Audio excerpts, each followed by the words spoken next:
Alright, guys, welcome to the Winter 2026 anime discussion or review or whatever you want to call it. Recently, this has nothing to do with anime, by the way, but it's relevant to this video.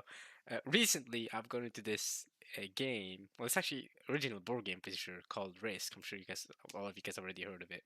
But it's also a game on mobile, and I mean, you can probably hear the noises.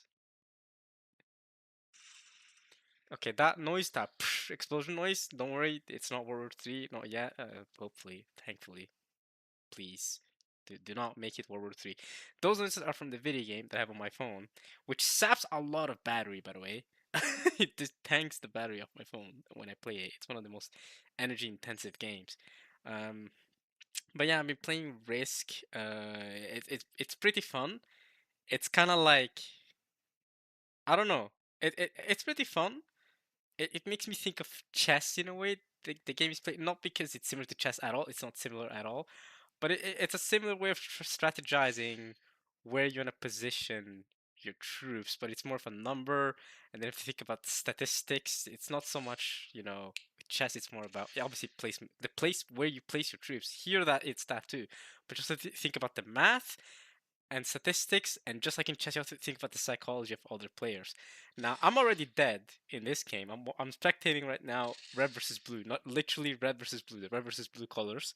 Seems like blue's gonna win, even though red has more troops because blue has a better position on the board. I did not make this lobby. This lobby is in continental Africa, so it's taking place in Africa. It's also capitals, so you get to choose a capital. I don't want to discuss it too long, but the noises are coming from the video game on my phone that I want to spectate to see who wins. I can tell you I've already lost. I was third place, but I was killed by, I think it was blue. Red stole my capital, but blue killed me, and I can explain how that happened. So this game has a tendency to stalemate a lot, and I don't like when that happens. I try to avoid stalemates from happening because you'll have four or three or four equally strong players who each hold like their own corner of the map, right?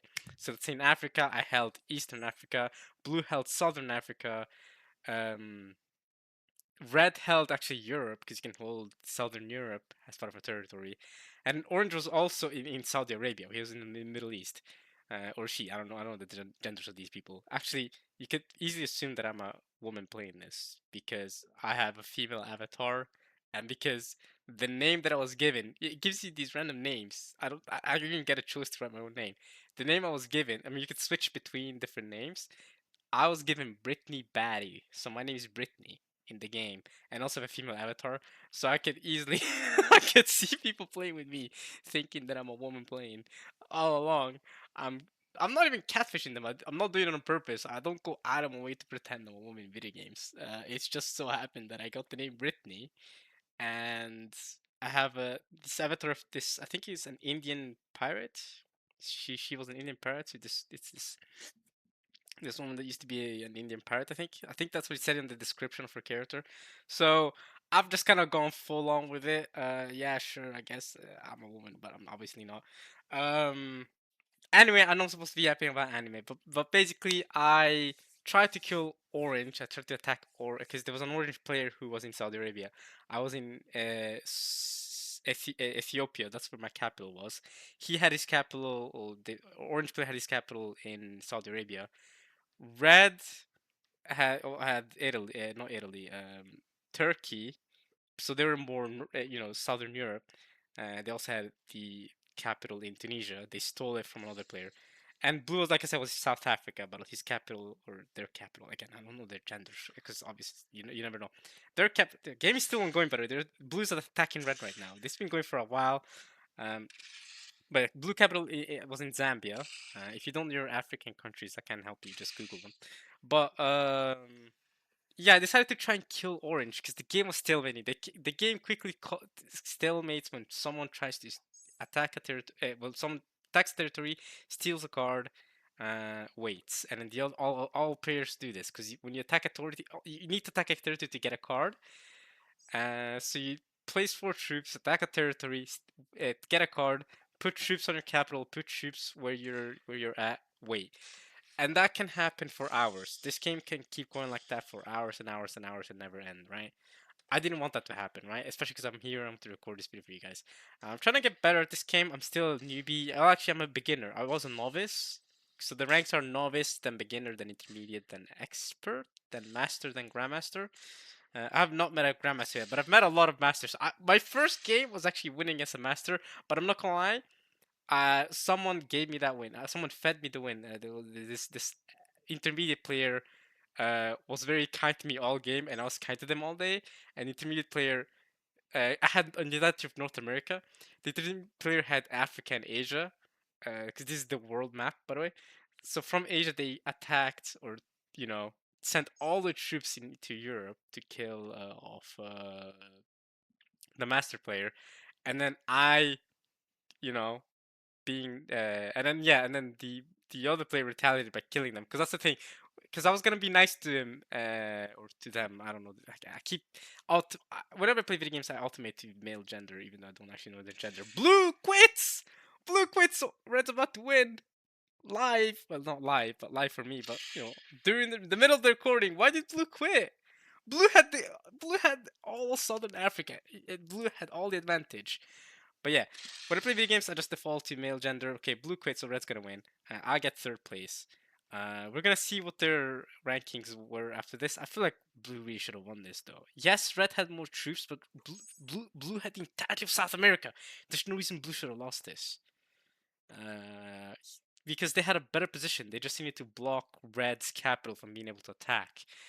So yeah, I won that master game because, like I said, the guy from Asia attacked Africa, attacked Europe, and then I wanted to help them, give them second place because this is ranked, so obviously the higher placement you get in your first, second, third, the more the more rank points you get.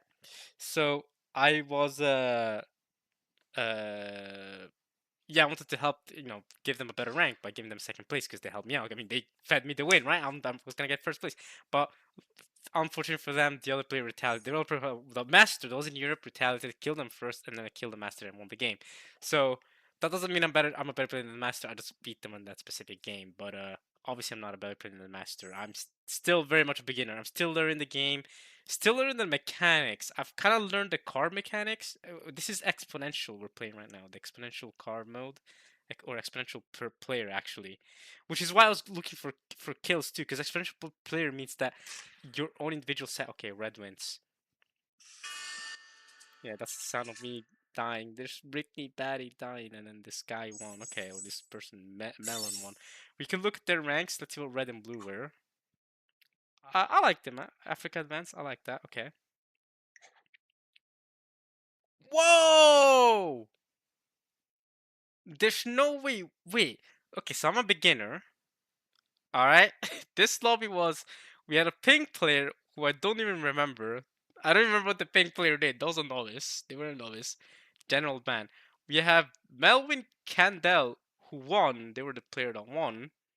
They're a novice. I don't see how I'm not better than this novice. By the way, I ranked up from novice to beginner after after that master game, or I think I played one more game after that where I beat an expert. I won again. Because again another player fed me the win, so I was like, okay, sure, I'll take it, and that immediately ramped me up to beginner. This red guy was too good to be playing like a novice. I feel like he's better than me at the game. This Melvin Candle, this guy that won the game. Blue, right? The person I said, oh, blue should have won this. Blue is freaking grandmaster. All right, blue is a freaking grandmaster, bro. That's the highest rank in the game. And orange, the guy tried to kill his master. I tried to kill Orange was a master. So I was in a high rank lobby there. That was a tough lobby. Blue's a grandmaster, Orange is a master. Orange was not happy when I tried to kill him, and I didn't succeed, by the way. I tried to kill Orange and I didn't succeed. This game's over now. So then Red, who's apparently a novice, I don't know if I believe that. Red is better than me. I mean, I'm stupid. I tried to do the math. I thought I could kill the Orange Master and then set and then have enough troops to survive because I was getting a lot of troops in the set. But I clearly didn't. That's why I'm a beginner. But the novice player beating the Grandmaster in 1v1 when I felt like the Grandmaster had a better position. He just had less troops, but he had a better position. But I don't know. The game's over. GG. I got third place. Oh well. I could have played for second. That's the thing. I could have played the hit a territory, pass, wait, and then played for forever. But then, but I wouldn't be able to record this video for y'all, and I would have sat there for hours. That's the problem with this game is you really can't sit for 5 hours until someone gets bored. Now, am I the person that got bored? No, for me it's not so much that I got bored. It's more I'm trying to spice things up. Which might be the same thing as getting bored, but I was genuinely playing to win. I wasn't just getting bored, screw it, I'm gonna get third or I'm gonna get second. No. I genuinely thought, okay, this is a highly risky play, but if it succeeds, I'll be good. I'll go kill orange, I'll set, and then I'll wait in my capital. Hopefully, I'll have enough troops to survive, and then you know what I'm saying. I'll advance to the 1v1 stage where it's okay. It's us three against each other, but they will all have uh 3 or 2 capitals. I'll be the only one with 1 capital. That was my plan, but I didn't succeed to kill Orange, right? All my troops died, and Orange was left with 13 troops. I attacked Orange with 500 troops, by the way. So that's when you know the game was stalemating. When you get close to 1,000 troops, the game is stalemating, man. We do not need 1,000 troops on the board, okay? I had 500 troops. I'm like, okay, we can go up. We could keep going until we have 2,300, 3,000 troops. This game's never gonna end. I'm gonna try and kill Orange now. Have 500 troops. They've got 350 on their capital. I thought 500 was enough to take down that 350 or whatever, because I just set for 100 troops. Tried to kill Orange. Orange was not happy about that. He had 13 remaining, man. 13 remaining, but I didn't get it. So yeah, my rank is not the same. I've gone from I have 3,700 MMR or ELO or whatever. I'm halfway through beginner, so I'm actually not far away from getting intermediate. If I keep playing the game, I'll eventually get intermediate. But okay, so that was the game over. And now let's actually get to the anime. I was planning to record this while the game was going because it seemed like the game was gonna go on for a while. But typically 1v1s don't last very long. There was a 1v1 between a novice and a grandmaster, and apparently the grandmaster lost. I don't believe that. Um, I've yet so little about anime and so much about this video game Risk. I don't know. Would you guys like to see it on my channel? I have actually recorded videos on my phone before. I have done. I remember recording an Age of 4 video years, maybe 5 years ago now or something. Years ago, I recorded an Age of 4 video where I beat the impossible difficulty. Check that out if you want. What else have I recorded on my phone? I recorded Sideswipe with J-Rovi. Oh, that does Sideswipe even still exist? I don't think it does. I think Epic took it down. Epic took down Rocket Racing, Sideswipe. They took out so many things that were part of Rocket League. I know it's just, man, they're not handling Rocket League properly. My phone is really warm now, so I'm gonna cool it because, yeah, the Risk, like I said, that video game taps a lot of energy. Like I went from having 88% charge to having 66% charge during that time. Played Risk, and yeah, typically I can use my phone all day, right? In the sense that I have enough charge. If I have 100% charge in the morning, I I'll be able to have enough charge to last me the entire day. The only way it won't last me the entire day is if I'm my phone literally every hour of the day, but that's unhealthy. I don't spend all waking hours a day on my phone, right? A lot of times the phone will just be on sleep mode or locked mode and away. And during that time, of course, the charge still goes down, but nowhere near as much down as if I was there doom scrolling. Like I know a lot of people spend hours of their day doing. So typically my phone will last me the entire day at least, and then. But it depends because I don't charge overnight is one thing, and typically I charge when I wake up in the morning. Get up to 90 something percent charge because as you guys know, I'm a battery engineer, okay, so I care about my batteries, so I charge it to about 80-90%, 90 probably typically 90%, just it lasts that much longer, then let it go down to about 80-20% and then charge again. That's the healthiest battery percentage range for the healthiest lifetime for the battery. Not that it matters that much for phones because typically, at least most people will upgrade their phone by the time they're way before the time their batteries become that trash. I've rarely seen someone have a phone to the point where the batteries are that trash. I mean, I've seen it with people that have had their phones for 10 plus years, and even then, I feel like maybe I feel like with better handling of the battery, it might the phone might have even lasted longer, to be honest. Anyway, we are here to talk about anime. I feel like I've spent 20 minutes talk about anything but or something. So we are talking about the winter 2026 season. I'm sorry, maybe I'll leave us timestamp on YouTube to say, okay, this is where the actual anime talk starts. I genuinely thought that that game was gonna go on for the entirety of this because I mean, but I should have known. 1v1s never last very long in Risk. They typically only last 30 minutes max. Whereas stalemates that I was in, the 1v1v1v1 scenario that I was in, that could have lasted for 5 hours. I never would have been able to have time to record this video. So that's on me. But let's get into it now. Maybe I'll leave a timestamp, maybe if I remember. I also looked up Mal here in case we need Google. Okay. Winter 2026 season, I remember it being stronger than the fall 2025 season. Fall 2025, I think I remember telling you guys that I thought this was a relatively weak season. It was not a super strong season. My Hero Academia I think, was the highlight of this season, right? The final season of My Hero Academia. But beyond that, To Eternity was decent. It was a lot of fun. Spy Family had the best season since the first core of season one. So Spy Family was really good. But then we had the disappointment that's One Punch Man that I don't even want to talk about. And then a lot of the anime originals, even stuff like Sandout, was not that incredible to me. I talked about it all this. Check out my fall 2025 video that came out only a couple of weeks ago, I think. After this video, but it will finally be caught up to all my anime review videos. Kamen Rider, which was fun, but not that funny. It wasn't the best season of anime, fall 2025, which is rare, especially because it's a fall season, right? It's a fall season. Fall seasons of anime are typically really, really strong, but yeah, there's also the Tatsuki Fujimoto or anything. I've seen a lot of clips of this, but I haven't actually watched the anime. I've seen a lot of clips of people showing things out of context, and it makes me go, "Huh? What the heck is going on in this anime?" Were there any OVAs or only ONAs? ONAs are always gonna have a lot of Chinese stuff. Uh, yeah, any movies? Just guys in recap movie or Zombieland. Okay, yeah, it's a weak season. I mean, this was sick. I still stand by this. I don't know why it's so low rated. I think this winter special for Underdog was sick. I did tell you guys that I was gonna watch this at some point. In fact, did I not add it to my plan to watch? Let's add it now.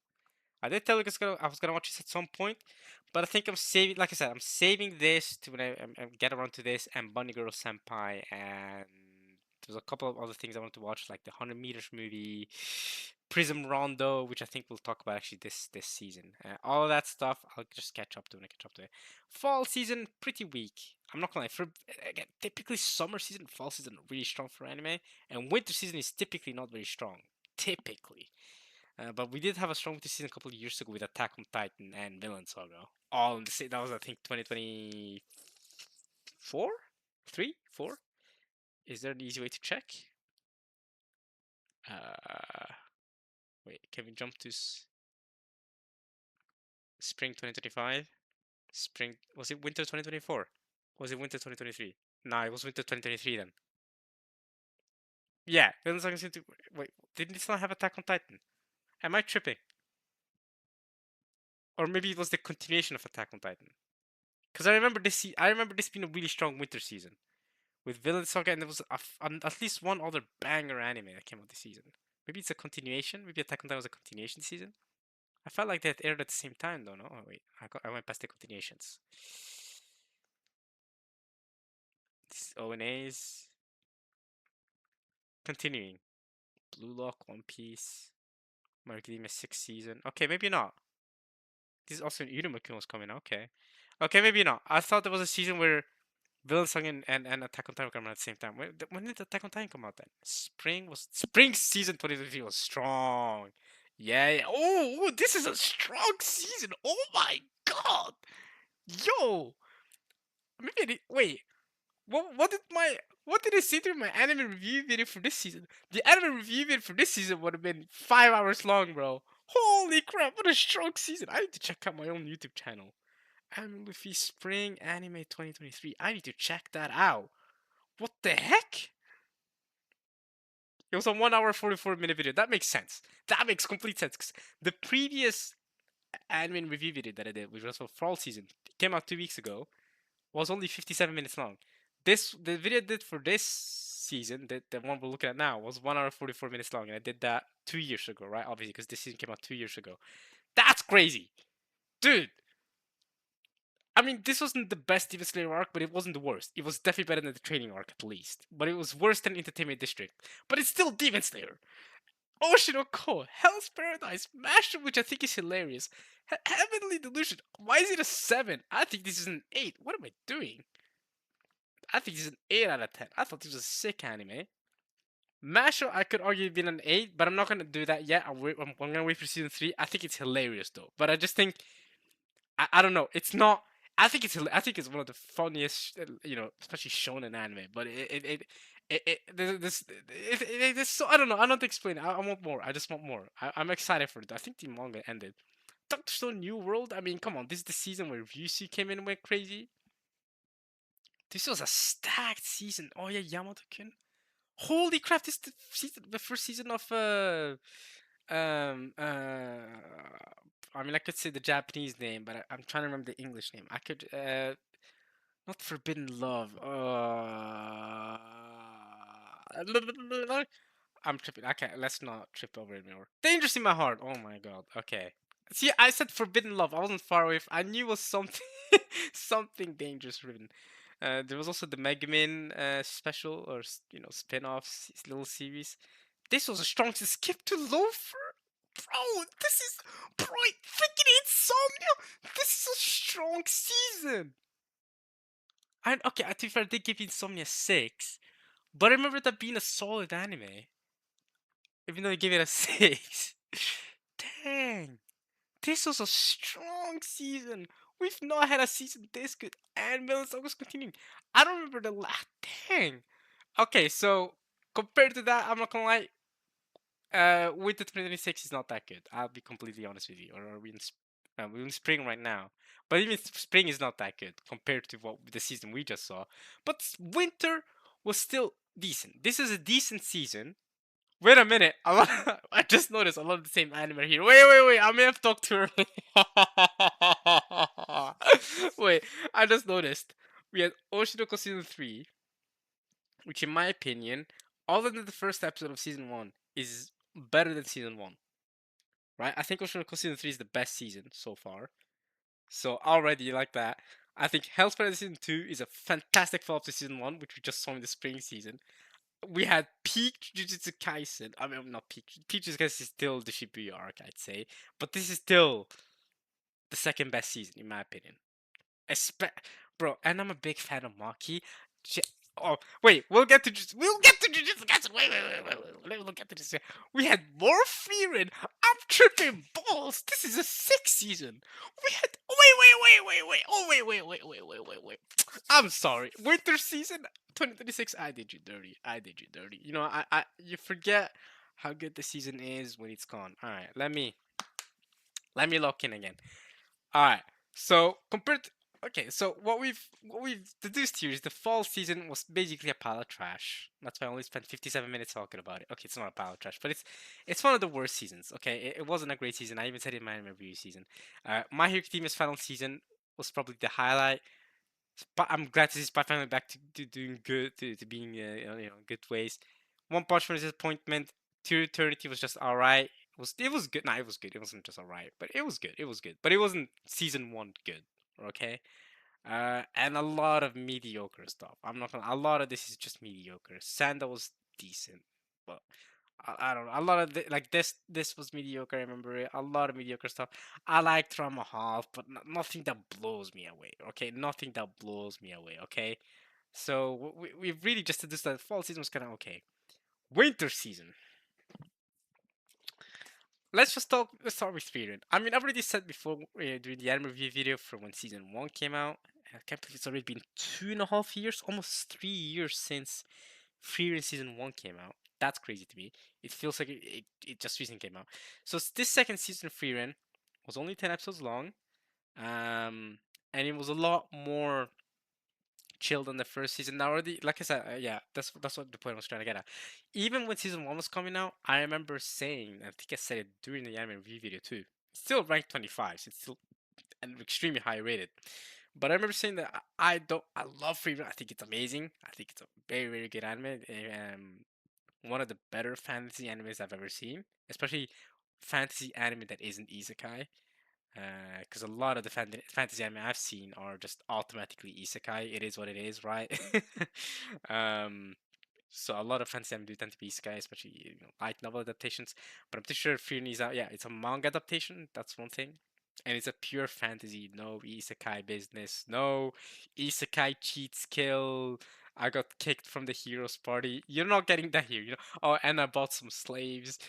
We don't. You're not getting that here. Okay, Freeman is an actual. It's not some generic slob, isekai slob. No, you're actually getting something of really high quality, and that's why it's ranked 25. Season 2 at least. Season 1 is ranked number 1, I think.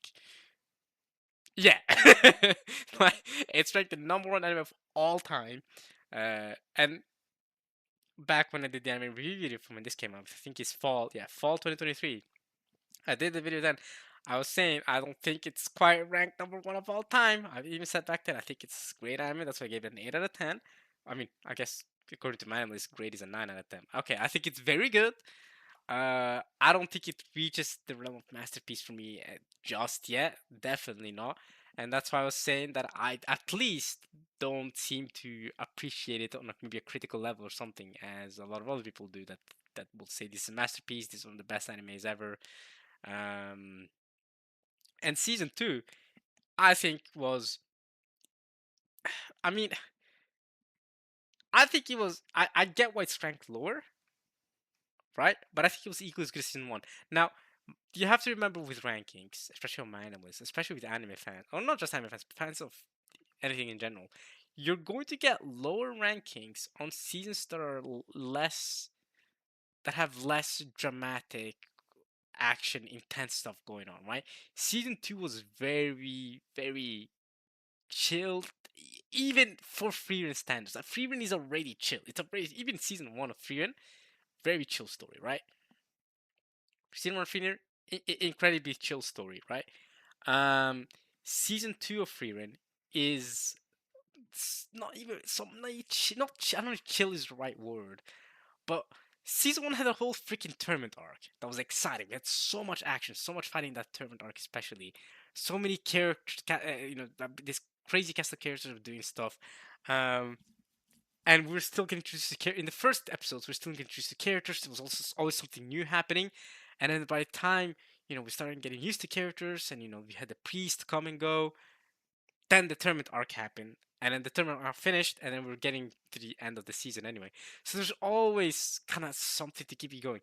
But with season 2, and I really like this direction, but I think this is a great direction for Freeman. I absolutely think this is, but I just think that direction doesn't work for ranking wise, if that makes sense. I think season 3 of Freeman, with the direction season 2 took, it's setting up for season 3 to be absolutely peak. Whereas season 2 is very much a okay, we have these established characters, we have this party of people we're following, right? We have Fern, we have Stark, and we have Frieden herself. Um, Also, one more thing I will comment on before I get more on what I'm trying to say. The names of the characters in Frieren are so funny because I went to, like I said, I went to Germany last year, right? Spent a couple of months there, which is why there was a big upload hiatus on my YouTube channel last year.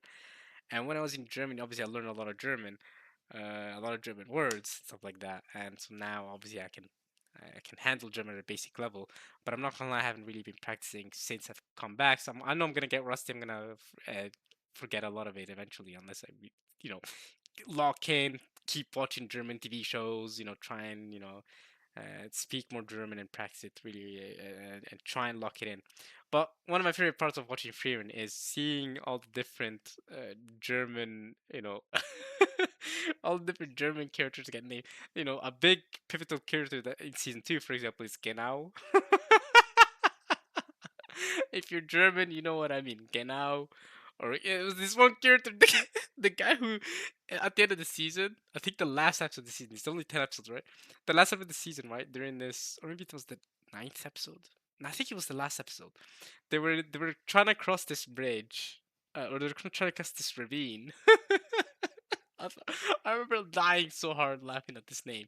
They were trying to cross this. They were trying to cross this ravine, and Freeman was like, "Alright, we can't really cross it. We can't fly over this ravine because the winds are too hard, right? Because obviously, her and Fern can fly over. They've got magic, but they've got to carry Stark. But even if they couldn't carry Stark, the winds are too strong. They're gonna fly the ravine. It's dangerous. They can't fly over. Even though they're they're mages. They should be able to fly over. The winds are too strong. They have to walk all the way past the ravine, and it sucks because it from my perspective, it's like, oh my goodness, the distance is so cool. Like the other side of the ravine or the massive crevice, whatever you call it, the canyon, whatever you call it, it looks like a ravine to me. It's so small. It feels like you just need to fly a little bit, right? It's like a couple 100 meters maybe to get to the other side of the ravine. But it's just you might be able to fly over there, but they decided not to do it. Priya said, "No, I've been here before. You have to walk around, right?" But she said, "Oh, but there is this one, little guy working on this bridge here. Let's go check him out, right?" And when I say little guy, I mean the what are they called again? Dwarfs. He's a he's a dwarf. Actually. I'm sorry for calling him little. No, I'm sorry. You know what I mean. The dwarfs are an actual uh, type of people, just like elves are in Fear. It's a fantasy story, right? In real life, obviously, yeah. I mean, it's a separate thing in real life. Y'all know. Uh, so so she said, yeah, this guy who's been working on it. I remember checking on him 100 years ago. So Fear said, yeah, let's go check him out. So they walk on over past the ravine, and yeah, Frieden said we can't fly over, but if this guy finished building the bridge that crosses over, we won't need to walk all the way around, which would take us however long, I don't know, weeks or months or whatever. We could just walk on over within a couple of days. So they finally get to this guy. They meet this dwarf, and he and he introduces himself. Hello, my name is Gain. And you see the bridge is complete. I'm like, oh, the bridge is complete. He's like, my name is Gian. Bro, I freaking died laughing. I wonder, it must be even funnier if you're a German viewer. But I feel like if you're Japanese, that's the thing. If you're a Japanese watcher of Freerun, you're not gonna get it unless you, for some reason, know German or know some German as a Japanese person. You're gonna look at these names and think, oh, cool European names, right? That's what you're gonna think, right? Cool, you know what I'm saying? Kakoi name, maybe you're gonna think, right? So kakoi, so cool. Cool name, Gan. Cool name, Übel. Cool name, Töte. Cool name, Genau. Genau is a good one. Stark, yeah. So a lot of these names are just German, right? And the words mean something in German, right? Obviously, all these words mean something in German. Uh, right? It's like gen means to go, to walk, right? Um, and genau means precisely or exactly. I mean, and it's spammed all the time in Germany, by the way. When I was in Germany, people said all the time, genau. Like they'll say, they put this over here and they go genau or whatever. They'll spam the word. Another word they spam was uh, uh, uh, uh, what was that? What was that? What was the, I say spam, but said all the time. Oh, what was it again? Oh, what was it again? Kaput. Kaput. They say that so often. Whenever something is broken, they say kaput. But they Germans, they say kaput for everything. I thought that was so funny. Once, I was in a grocery store in Germany, and I was buying some heavy cream, right? But the box like punctured, like it was old and punctured. And I was talking to this, because kaput to me just means destroyed, right? And it does mean destroyed in German too, I'm pretty sure. But he just comes in and says, "Oh yeah, that's kaput," and I'm like, oh, "Okay." Well, he said it in German, right? Because obviously I have enough basic German skills to. I was like, "Ah, okay, danke," right? I said, thank you for letting me know." Uh, but and then internally I was laughing. I was like, "Really? They just say that a punctured whatever you call it, bag of heavy cream or whatever you call it, is destroyed, right? Typically, you wouldn't say a food is destroyed, right? You'd say it's spoiled or it's, you know what I'm saying? You wouldn't say it's destroyed or broken, but they use that word for everything. I thought that was super interesting. Um, but yeah. Sorry for yapping about names. I just thought that was so funny. You might be able to see his name here in the list of characters. Denken is another character. Ich denke, weil ich Oh man, I was trying to reference the what's his name again? I think therefore I am. Ich denke, weil ich bin. I might be wrong. I might be wrong. No, it would be ich denke. Uh, no, it would be ich denke, das bin ich. I think Germany's. I'm sorry, my German is destroyed. Methode. Eisen. Himmel is funny. Himmel is really funny to me because obviously German and Norwegian is a Germanic language, so it's similar roots. So a lot of words also are really funny in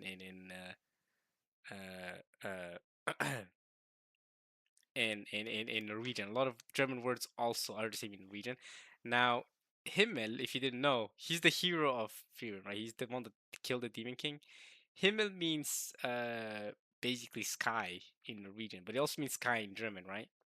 so so I remember watching Fear season one with my friends. Everyone knows what Himmel means.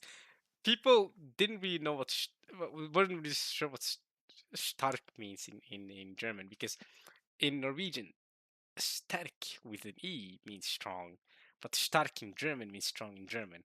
So people are wondering, wait, I mean, does stark mean strong? Yeah, I'm like, yeah, it means strong in German. So that's stark means strong, which makes sense because that's his role. He's just strong. Himmel means just sky, right?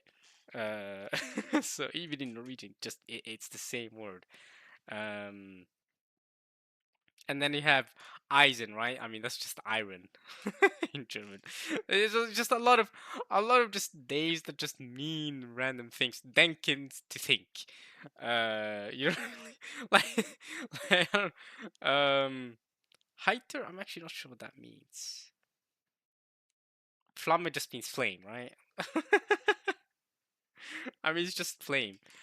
Heiter, I don't know what that means. I know it probably means something. It's probably some it's some word, right? Again, I'm not super good at German. I can tell my German level is terrible, but yeah, I don't even know what Frieren herself means. I don't know if Frieren means anything. I mean, like I know Frieden means peace, right? But that's with a D, no, with an R. I don't know what Frieren would mean. So I'm not sure about that. Methode, I mean, yeah, that probably just method, right?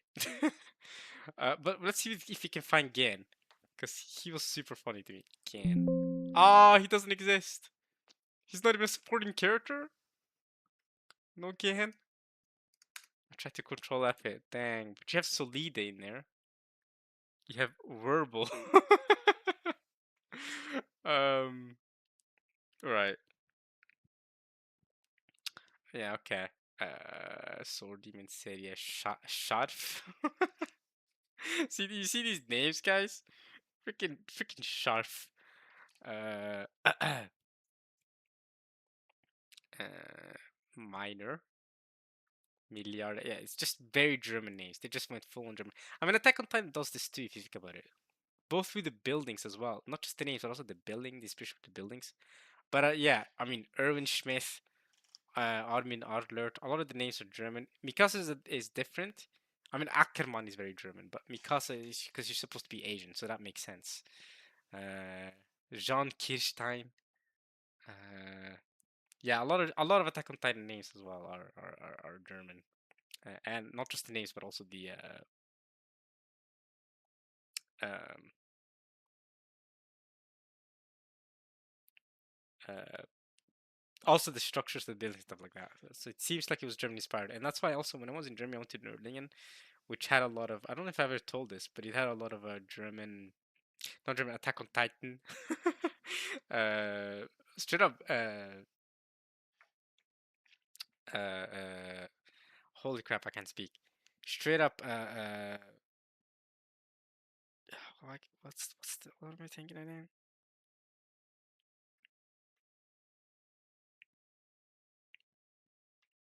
What's the word for? Am I tripping?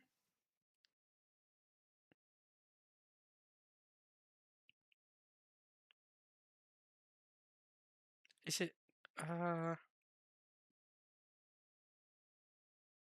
straight up vandalism? Vandalism. That's what I was thinking of. Straight up vandalism on the buildings and on the because the city is enclosed by a wall. Not even joking. Similar, not quite Attack on Titan style. Come on, Attack on Titan is crazy, but it is actually enclosed by this wall. But it's obviously very easy to get in and out of the wall. And apparently was used as, the wall was used as defense hundreds of years ago, but now it's just there as a tourist attraction. So I went there, looked at the wall, went on top of the tower, and there's just Attack on Titan references everywhere. I took a lot of videos of it, a lot of pictures, which I should upload to YouTube at some point, maybe some of them, and you guys can look at Nerdling in the city, at least from the what I recorded when I was there last year. It was a lot of fun. But yeah, I saw a lot of Attack on Titan references. So obviously people went there to tell, okay, this Attack on Titan clearly inspired by German architecture and German buildings, stuff like that, right? And they just decided Nerdlingen would be the city that we go crazy at. So a lot of Attack on Titan fans have traveled there and done stuff in Nerdlingen. So yeah, and there are actually some. There is one Attack on Titan Nerdlingen local that has.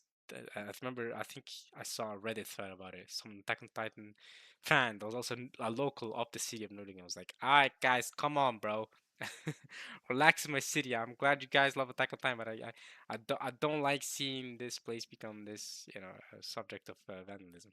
But it was cool when I was there too. I met all the Attack on Titan fans. So I'm not the only Attack on Titan fan that went there to see all the cool, the city, but also all the cool Attack on Titan art. There were people there that were talking. Oh, look at this Levi art. Oh, look at how cool Levi looks here. There was a lot of women there talking about, oh, Levi's so hot.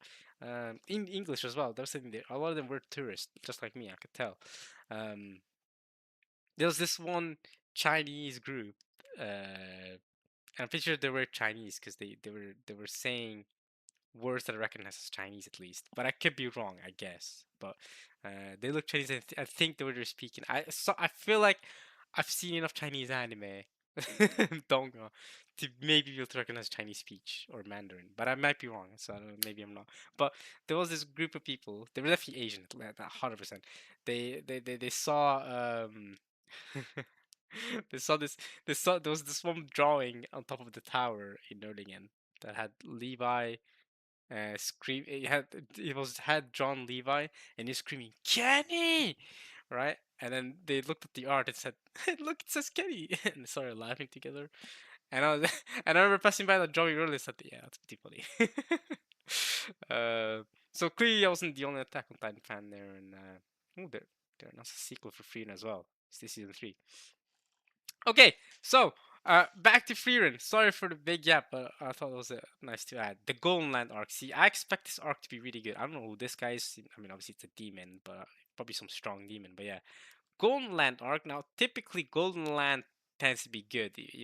Based on my experiences with Goldie Pond in Promised Neverland and Golden Land in Minako, Golden Land stuff tends to be really good. So I have high expectations of this season. I expect it to be action packed and hype, and you know, following up on the things set up in season 2, which is the point I was trying to get at earlier with season 2, is that is that this season focused a lot less. It wasn't as action packed, but it took the fundamentals from season 1. You have this cast of character already prepared, and it developed them further. Like we even had, I don't want to spoil too much, but we even had developments between Stark and Fern, for example, and even Fern, Frieren, and Stark and Frieren. We had developments in these characters. We saw them hang out together. Now after this season, I feel a lot more of a deeper bond with between me and the characters and the characters of each other. It feels like genuine. There's genuine companionship between these three, and obviously the shipping between Stark and Fern. But I won't get too deep into that. If you haven't seen Free and Season 2, you really should watch it. It's really good anime. Despite me saying it's not a masterpiece, as a lot of people, might say, which fair enough, they could say that. I still think I mean, I gave it an 8, borderline 9. Go watch it. That's still very much, I mean, recommends this anime to you. I still think it's beautiful. And besides, you might find it to be even more peak than I do. So, um, yeah. I don't know if I have much else to say about season two. I think I've said my piece. I also commented a lot on things that were relevant to Freerun, but yeah, there you go. This was definitely one of the highlights of this season, but I expect season three to be even better because this was a good setup season. And again, because it was a setup season like that, it's always gonna be lower rated, lower ranked. Jujutsu Kaisen. I guess we talk about this now. This is probably these two are probably the ones gonna be spending the most time talking about. Wait, we'll see, we'll see, we'll see. I have a lot to talk about this season. Okay, this was a great season. I don't know why I slept on this season at this intro of this. This was I remember. I don't remember the scene being this stacked with anime. Oh, wait, okay, wait, we'll get to that. We'll get to that in a second. JJK, I believe this season is probably lower than the second season, and I agree with that myself. I think the second season was better. Shibuya arc, yeah, Shibuya arc was a little better, but it's still sick. And where do I start? I feel like everyone living, even if you're not an anime fan, has been spoiled by Jujutsu Kaisen. I mean, avoiding Jujutsu Kaisen spoilers is like avoiding the common cold. You're not you're gonna get it at some point in your life. You know what I'm saying? Like you're gonna get spoiled at some point, either character deaths or uh fights that are gonna happen or anything like that. But I won't be the one to spoil you, at least for things that happen in the manga. Because as you guys might know, I'm a manga reader of JJK. I've already completed it. I'm even reading Great Limited. I'm even reading Modulo right now. I haven't finished reading Modulo, which is the spin-off manga. But I already completed it. I've given it a 9 out of 10, at least the manga I have. And I've given this season 9 out of 10 as well. I think JJK is a solid 9 out of 10 anime. Yeah, I think it's great. I think it's an amazing shonen anime. You know, if I was to introduce someone to a modern shonen in 2026, I would go JJK first, right? I guess you could go My Hero Academia if they're asking for something specifically that's finished. I would go My Hero Academia because it's a great story. It's fantastic, mostly fantastic from start to finish. It does have its ups and downs. I can't lie to you, but at least it's a strong finish and it's finished. JJK is still not gonna be finished for at least another 4 years, I reckon. At least the M is gonna take a while to adapt the last 2 seasons. I think it's gonna be 2 more seasons after this, or because this season was 12 episodes, right? I reckon we're gonna get another 12 episode season and then another 12 episode season after that, and that's gonna be the end. Based on my knowledge of reading the manga, so the next 12 episode season should adapt some fights that I'm thinking of in my head, and then the next 12 episode season after that is gonna adapt the final fight. I guess we'll put it like that from the mangas. I reckon so. Um, so I'm not sure if we'll need another 36 episodes or another 24 episodes will be enough. I think 24 more episodes after this season's ended. I think another 24 episodes should be enough to adapt the rest of the Jujutsu Kaisen manga. But I'm not sure now because the first 2 seasons, so season one and the second season here, they adapted the first half of the manga. So I feel like no, we do need another 36 episodes. I feel like, but it doesn't feel like that much happens either. I mean, I vaguely know. I mean, I have a good idea of what's gonna happen after the season's over. But this season ended off. Okay, my first thing is, do I talk about what happened? And I never remember the rule for this myself. Whether I talk about the things that happened during the season, or if I don't talk about things that happened this season, I only just briefly discuss it and say what I thought about it, and then don't talk spoilers because I don't really know what I can say about the season without getting to the more nitty gritty about what really happened during the season. And if you haven't just seen JJK, you're gonna be watching this and saying, "I mean, well, I mean, you just spoiled me." Um, I won't spoil the manga. The manga, that's one thing that's off limits. Okay, I won't spoil it because if you haven't seen JJK, I'm not gonna ruin it for you. All right. So, but I will say this season obviously ended with the Yuta stuff. You know what I'm saying? If you watch, okay, I'll say it in a way that people who watch the season will know what I mean, and the people who haven't watched this season, go watch it. I mean, it's freaking amazing.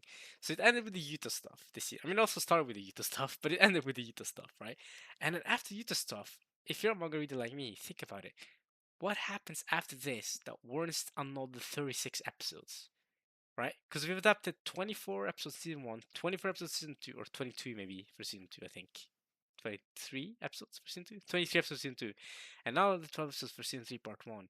I feel like Culling Game part 2, sure you can adapt the rest of Culling Game, But I feel like after that, do we need another 24 episodes to adapt the rest? Because the rest of the Calling Game, I agree. 12 episodes should be more than enough to adapt Calling Game Part 2 and should finish off this Calling Game arc. So my thought is, do we need 12 episodes or 24 episodes after the Calling Game is finished adapting? Because now I'm thinking, okay, Calling Game Part 2 is going to be... Okay, we have at least two big fights that happened during the Calling Game Part 2. I mean, several big fights actually that happened, Calling Game Part 2. But enough that one more part should finish it. And it could also end on a cliffhanger. We all know the cliffhanger that I'm thinking of, that Calling Game Part 2 should end on. And then I'm thinking for season 4, which I don't know how to call. Can I just say Shinjuku? Yeah, that's not a spoiler. So the Shinjuku part of Jujutsu Kaisen, I'm not sure if 12 episodes are enough. Because that one, that one thing alone, the big thing we're all thinking of in our head, that's gonna be a couple episodes at least. And then there's another big thing after that. And then after that, it just keeps on piling on. I don't think 12 episodes is enough. I think they're gonna need at least 18 episodes. But I could be overestimating the amount of episodes needed. So I do think another 36 episodes might be warranted. At the very least, another 26 episodes. At least. I think 30 episodes. I don't know. 30 episodes. We'll see how they choose to pace it out. But do remember that season 1 and season 2 was 24 and 22 episodes, respectively. And they adapted half of the manga. Now we've adapted another 12 episodes, which is going based off that logic, a quarter of the manga. So we have 3/4 left. So three. No, wait. Not a quarter of the manga. An eighth of the manga. So 12 episodes is an eighth of the manga, right? So 24 episodes will be a quarter of the manga, correct? So we've adapted an eighth of the manga here. So assuming we have 7/8 left, we're gonna need. Wait, what? I'm tripping balls. Quarter. I'm so tired for math right now. Why? How am I tripping up on this simple math? A quarter of a half. That's what I'm thinking of. An eighth. Yeah. What am I? Am I stupid? We don't need another 7/8. What am I yapping about? 12 episodes should be an eighth. Yes, correct. So then 3/8, correct. Yeah. So that's the question. Do we need another 7/8 or will, right? Do we need another 7/8 to adapt? Another 12 episodes will be, yeah. Yes, I'm correct. Not 7, but it won't be 7/8 because we've adapted 4 out of 8. Now this is the 5 out of 8. Do we need, yeah? Do we need all those 3/8? That's what I was thinking. Yeah. Do we need the rest of the 3/8 or will 2/8 be enough? Okay. The using brackets did not work for this analogy. Okay, but I don't know. The anime, the anime directors, and then we'll have to decide. But I feel like it made more sense for season 1, season 2 to have more episodes because there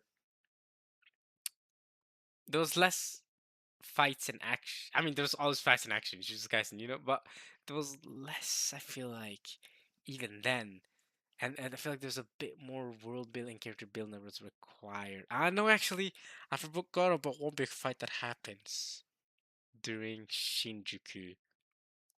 Actually, yeah, no, we're gonna need another 36 episodes. I forgot about one more fight that happens there.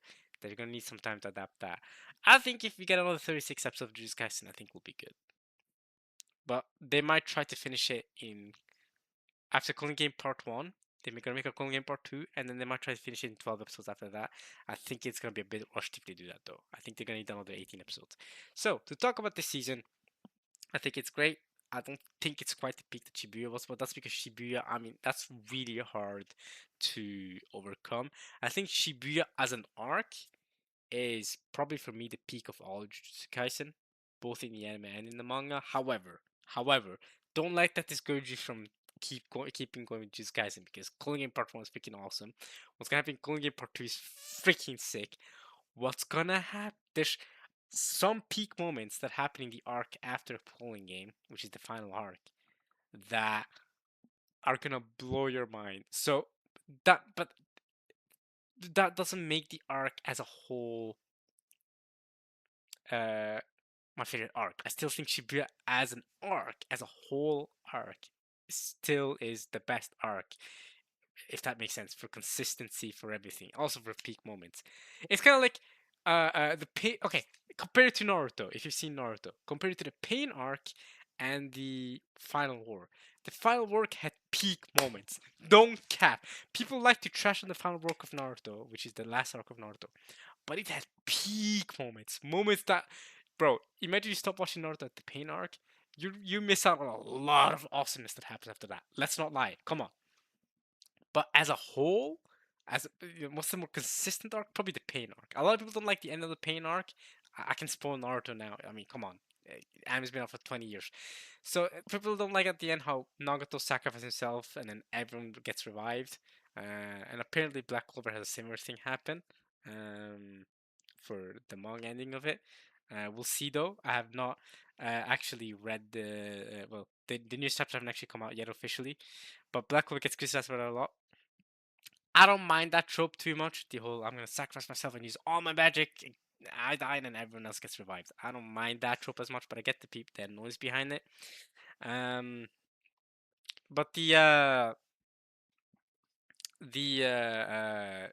pain arc as a whole, I still think is better than the war arc. But the war arc, come on, you cannot watch Naruto and not watch the war arc. I mean, you should watch Naruto anyway, but I mean, the war arc had so many peak moments. So if you see Naruto, you'll get that analogy, right? You'll get that comparison at least, right? So the final arc of JJK, while it doesn't have as a whole, you look back, okay, as an arc, what's better? What's consistent from start to finish? Just peak, boom, solid, that's the Shibuya arc.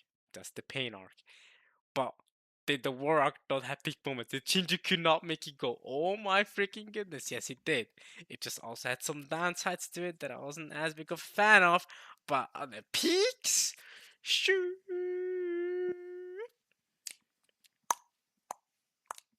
Just saying, just saying. So don't let this discourage you from watching that. And then the Calling Game arc, which is the arc we're currently on. I mean, it's good. I mean, the anime has already come out, so for you who are anime onlys, you can already probably like decide for yourselves. Do you think Calling Game is better than Shibuya or not? And I'm assuming most of you will probably not think it is, right? Because Shibuya, I mean, we had the Mahito fight, they told at the end as well, right? Um, your boy Kenjaku coming in at the end, taking over. But even before we get to all that, Sukuna going crazy against Mahoraga, the Jogo stuff, the freaking curse spirit with the sea, the nature. Also, Gojo going crazy at the start of the arc.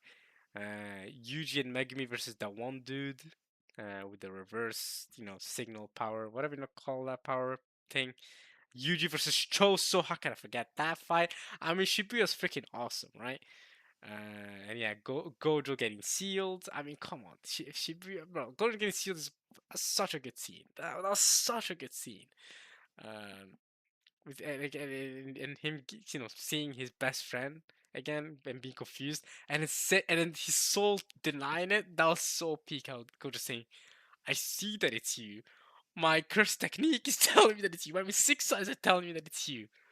But my heart, my soul cannot." Oh, I thought that scene was so good. That was so good. How Gojo said, "Everything is telling me that it's you." Because his six eyes lets him see things at an atomic level. He's saying that on an atomic level, it's Geto. It's my best friend.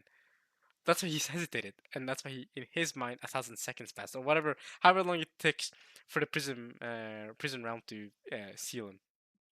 But he said, "But in my heart, in my soul, I can't accept it. That ain't you. That ain't my best friend." Oh, I freaking love that, man. That scene was so good. So, I mean, Shibuya's freaking peak, but the arc after Calling Game, I think, has a lot of peak moments. Just not quite Shibuya. Anyway, so about this arc, I won't spoil what happens in it. I will say, the start of the of this arc was awesome, right? Yuta and Yuji stuff, right? And obviously now, oh yeah, the speedster. We'll get to that. Oh, in a second, the misogynist speedster. Uh, inherited his dad's curse technically that we saw in Shibuya last season, right? The frame rate per second curse technique. And then episode 3 happened. And episode 3 is probably the least liked episode in the whole uh, season. And probably one of the least liked episodes in the entire anime. I remember some of my real life friends that watched it that hadn't read the manga said, "Yo, I think JJK's kind of mid right now. That recent episode was kind of," and people were making memes about that episode on the internet, saying, "What the heck is going on with JJK?" I remember that's also around the time the RDC skit came out. I think RDC skit came out right after that. RDC Jujutsu Kaisen. Oh wait, I have Mal. Should have been around that time that skit came out. Yeah, when it's your first thing, Jesus Geisen. Yeah. So this skit, hilarious skit by the way, came out 2 months ago. I think it came out at the time or right after the episode 3 came out. But the thing with this is accurate for the entirety of Jujutsu Kaisen, but I think especially that third episode was very much a yap session. The entire episode was just you have to be locked in to truly because they would explain the rules of the calling game. Now I I feel like there was no other way for the anime to do it because as a manga reader, the manga was the exact same. The manga was just a full chapter or a couple chapters where you just read calling game rules, and the manga was even more dense. You just had to read and then read and then read and then read. And I'm not gonna lie to you, for something like Jujutsu Kaisen, a lot of you guys can just not think about it too deeply. As long as you know the basic rules, you know it's battle royale. You get points for killing each other, you kind of get the gist of it. There are some, and you can also add rules if you have 100 points. Just think like that. If you transfer, also you die in 19 days if you don't uh, transfer or gain and or lose any points. So now, stuff like that. There's a bunch of rules and a bunch of explanations, and then Tengen, the master, also explains about stuff about themselves, their grandma, granny, and Kanjaku, and how to and what to do about Gojo being seal and all of that. And there's a lot of yapping episode 3 that made a lot of people kind of sleep for that episode. I definitely think that might probably tanked the rating because there wasn't action for that episode, but it was a much needed episode. That's the thing, and that's why I really like that the season actually started off with a lot of action. Right, it started off with Naoya, Choso, Yuji, and Yuta, right, and then we went to the sleeper portion of the season, which was that episode. Thankfully, it was only one episode, and then we got past it, and okay, back to the fun stuff. Okay, I mean, back to the Maki stuff, which I'll get in a second, but also um, the Hakari stuff, and of course Yaga. Um, what happened to him in the panda? We'll get. I don't want to talk about it too much, but I need to talk about Maki though. Before I finish talking about this guys, I need to talk about Maki because Maki. When I read the manga for this, I remember thinking immediately after reading the Maki stuff. Maki's my favorite, if not maybe my favorite female anime character in shonen, specifically shonen anime, right? Battle shonen. Now, before reading the manga for this, I always remembered hearing a lot of fans for Maki, and I've always liked Maki even before that part in the manga. But I remember thinking, okay, Maki's getting a lot of glaze. I don't like her probably as much as a lot of other people in the anime community or JK community, but I'm like, okay, I like Maki.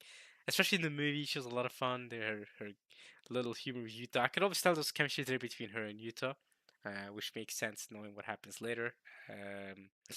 But I wasn't thinking, oh, she's one of the best female characters in anime, right? That throne still went to Urza for me, right? I still thought Urza, Scarlet from Fairy Tail, she's a dang good character, right? And but if I'm talking about writing, I might even give it to someone like Boa Hancock or Nico Robin from One Piece. Both extremely well written. I think Nami is also underratedly well written. Her, her, her behavior towards kids and how that's influenced from her backstory, but also her, uh, the way she views money, right? The way she's greedy, but the way she views money and the people she cares about, and again, how that's impacted by her childhood, but also kids and marginalized groups of people. The way Nami handles all those things in One Piece, I think, is beautiful. I honestly could make a whole video just analyzing that, right? Spending if I was good at making, those character analysis videos, I'll make one for Nami where I talk about her for a solid 30 minutes. Because there's so much to talk about there. From her actions in Fishman Island, they're so profound. Her actions in Punk Hazard, even here, even in Alba the current arc. I mean, yeah, she's such a well-written character. But Urza was always up there for me from Fairy Tail. I love Fairy Tail. I love Urza. Um, so she was always up there. However, Maki, uh, the manga scene, because I didn't expect it to happen, and she went. I mean, if you watched the anime, you can tell she did, but the anime impacted me just as much as it did in the manga. Maybe the manga, because I saw it for the first time, it was a bit more of a shock. In the anime, I knew it was coming, but it was still. I think it's the fact that you know the clan, right? It's the fact that the clan just I think that was the biggest twist for me. Is that wow? Okay, that's how we do it. That's how we're doing it. Okay, just straight up. I don't want to spoil. I think if you haven't watched this season, you need to watch this season to understand what I'm trying to say here. So I think Maki right now, one of my favorite female characters in shonen, especially female characters in shonen that can fight, that can keep up with the strongest characters. I mean, Maki right now in Jujutsu Kaisen is easily a top 10 strongest characters in the whole series, right? I mean, off the top of your head, if you're an anime only, who's the strongest character in Jujutsu Kaisen, right? I mean, you have Kendrick, who's obviously high up there. Sukuna, he's still high up there. Gojo's currently sealed. Okay, Yuta's gotta be high up there. Hakari, as an animal, you don't know yet, but Gojo did say that he is relative to Yuta, so he's not far off from Yuta. Let's just say that, they're relative. So that's 5 characters. Maki's not far off. There are a few other characters that I haven't mentioned and stuff like that for spoiler reason. You also have Yuki. She's also up there. Okay, so even you have her in the top 6. Hey, Maki. Hey, man, she's strong.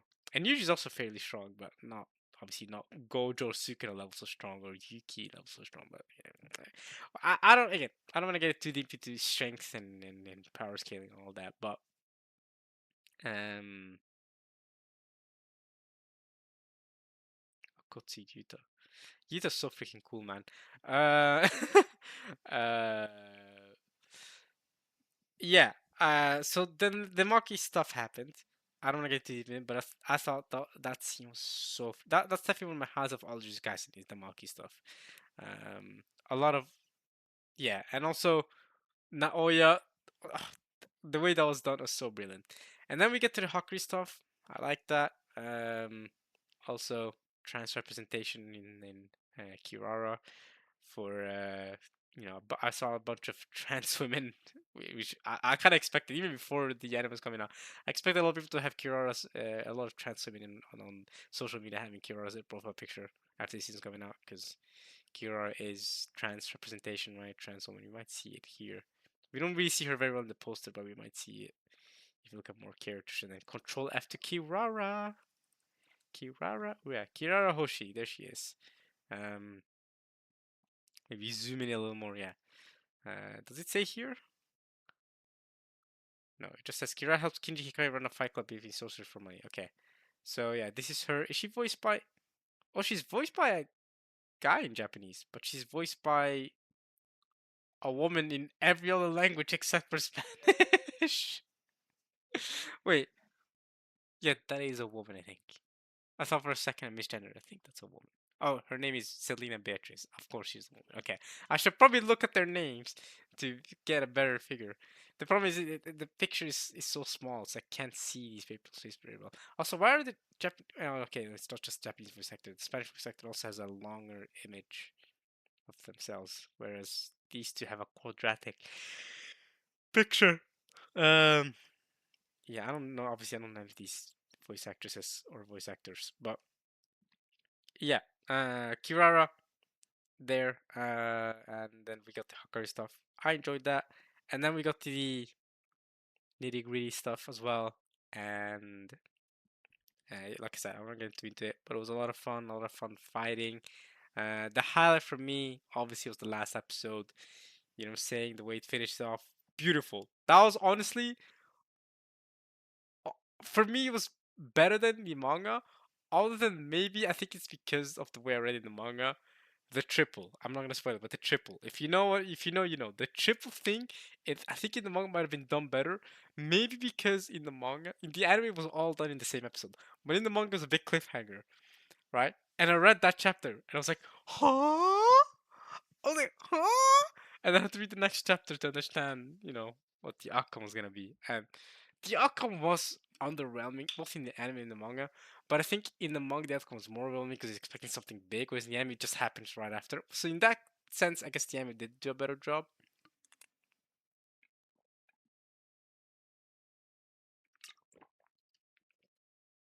Sorry, I'm drinking water. These are becoming long videos. I've only talked about two anime so far, and I've been talking for hours. That's how you know I had a lot to say. But yeah. So also we had the risk game at the start, which delayed this video even more. So so in that case, yeah, the anime did do a better job, but I still think that cliffhanger in the manga was so sick with the triple thing. It was like triple, and then chapter's over, and I was oh. Luckily for me, I hadn't been caught up to the manga at that point, so I could have just read to the next chapter. But eventually, the cliffhangers got really hard when I did catch up to the manga in the last arc. Um, okay, that's it for JDK for me. I already talked about the last episode, so yeah, I don't want to say too much without spoiling it, but yeah, like I said, this is my second favorite season behind Shibuya arc, if you count that as a whole season, I guess. I mean, I count the Gojo backstory with it too. That's one season. There you go. That's my favorite season. Gojo arc is also peak, so I don't mind. I do think it was better than season one though. But season one, I mean, come on, every first season should be the worst season, right? You could that is the tell of a good anime when the first season is the worst season, because the first season you're introducing characters, introducing the world, and you're setting up the peak moments, the plot twists that happen in later seasons, like in the Shibuya arc and here in the Calling game. Kind of like how in Attack Titan, I think almost everyone agrees the first season is the worst season. Actually, there are some people who think the last season is the worst season simply because of the ending. But you're lying to yourself if you think there's not in. Even if you don't like the ending, how do you? There's enough peak things that happened in the last season that you should have it over the first season anyway. You stop tripping. Even though I do like the ending of Attack on Titan, so I don't have that problem. But yeah, um, that's the sign of a good series. When the first season is the worst season. You hear that? Seven Deadly Sins. You hear that? Promise Neverland. You hear that? Tokyo Ghoul.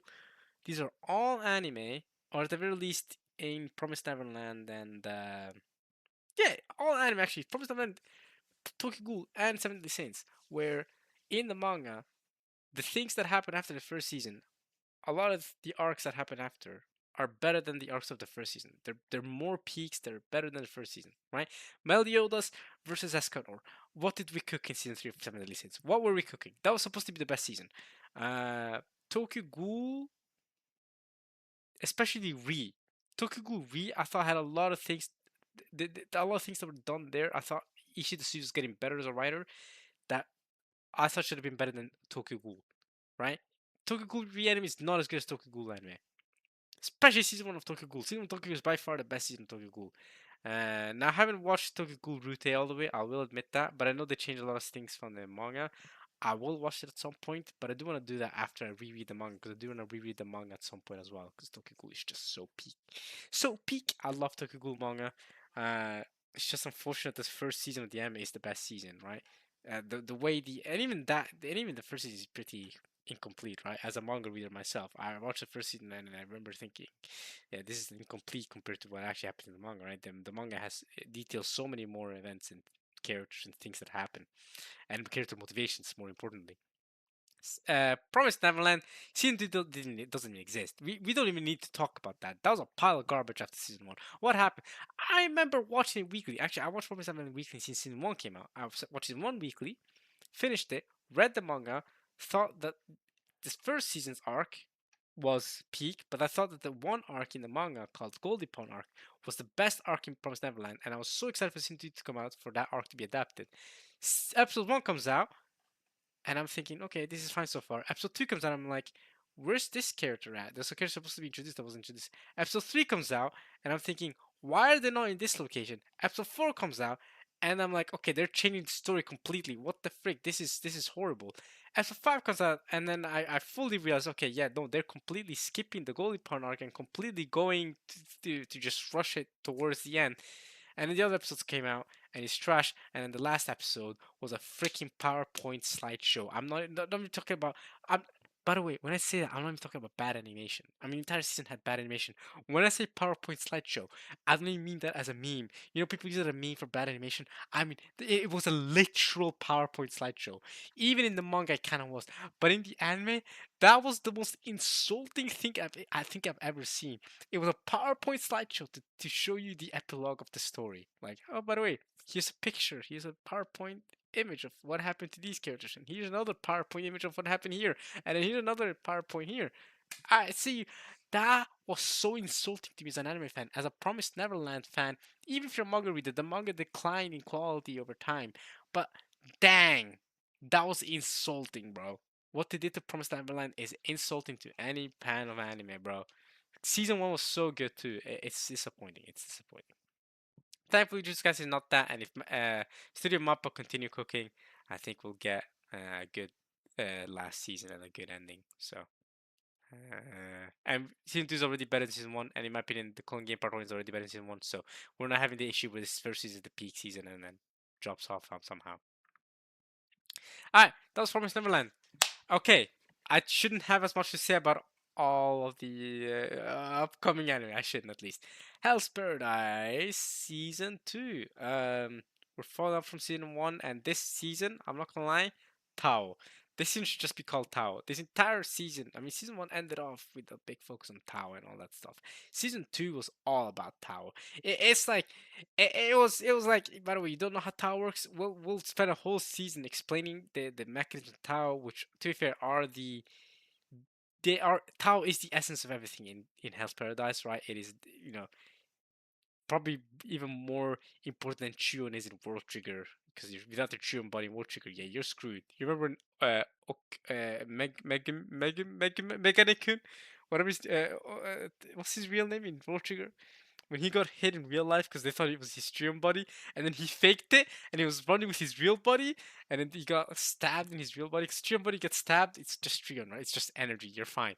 But if you get stabbed in your real body, yeah, that's an actual injury. You have to go to the hospital. That was a peak scene, by the way. And then your boy came in, Kazama. Oh, is his name Kazama? I forgot it. The guy with the not Kazama, the other guy. Came with Fujin. Oh, bro, freaking World Trigger is so peak, so underrated, bro. So underrated. More people should check it out. Great show. If you're lacking shonen anime, you know, if you're missing Juku Rock and Hell's Paradise and Jujutsu Kaisen, go watch World Trigger, man. Plenty of episodes there to fill your desires and say, and it's really good. It's generally very well written, great characters, great power system. By the way, power system second only to Hunter x Hunter. No cap, no cap. The power system is freaking awesome. Openings are great. I mean, it's so good. You should check it out. Anyway, um, yeah, this was all about Tao and learning about Tao and how they can beat these flower humans, because that's what they are. They're flower humans. That's another thing. We got a lot of background on these flower humans this season that we didn't get in season 1. Because season 1 was all about, okay, we're here on the island, we're criminals, and also, uh, well, they're the people who are keeping watch over the prisoners, right? The criminals. And then we spent a long time, you know, yes, obviously killing off a lot of characters, but also creating associations between the criminals and let's call them the good guy, the executioners, right? The good guys. They're the quote unquote the good guys, even though the main character is a criminal, Gabimaru. Who wants to return to his wife, and he's not even sure if his wife actually. People are saying he's not even sure if his wife actually exists. He might be gaslighting himself. But anyway, let's not get into that TV and stuff. Oh yeah, and he also appears this season. Okay. but he barely has any screen time. So the entire first season sets up all of that. I already talked about the first season during the Hell's Paradise anime review, and I believe the second season of Hell's Paradise came out at the same time as the first season of Oshinoko. So yeah, I talked about it there. This scene just follows up on that. The relationships and associations get stronger because they have to get stronger because the only way for them to survive and escape the island that they set foot in season one is to learn how to kill these guys, and that's why the entire season focuses on Tao and how to beat these guys and basically fighting these guys with Tao. That's basically the entire season. A lot of crazy fights too towards the end, especially a lot of close calls, and then let's just say a third party interferes as well, and they kind of leave us off on a little bit of a cliffhanger. So we're waiting to see in the third season to conclude. I'm assuming the entire story. I don't think. I think I'm not, a third 12 episode season should conclude the rest of Hell's Paradise. I can't lie to you. I don't see what else still need to adapt to finish the story off. So yeah, good season. I thought it was a good follow up on season one. Um, but it's just oh yeah, Tao and Bochujutsu.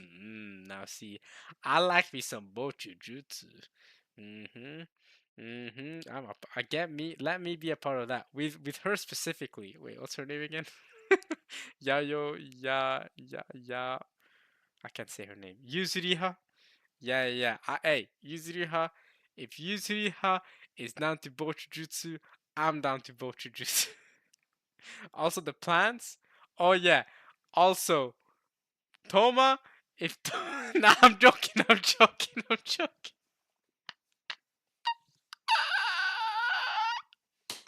I'm joking, guys.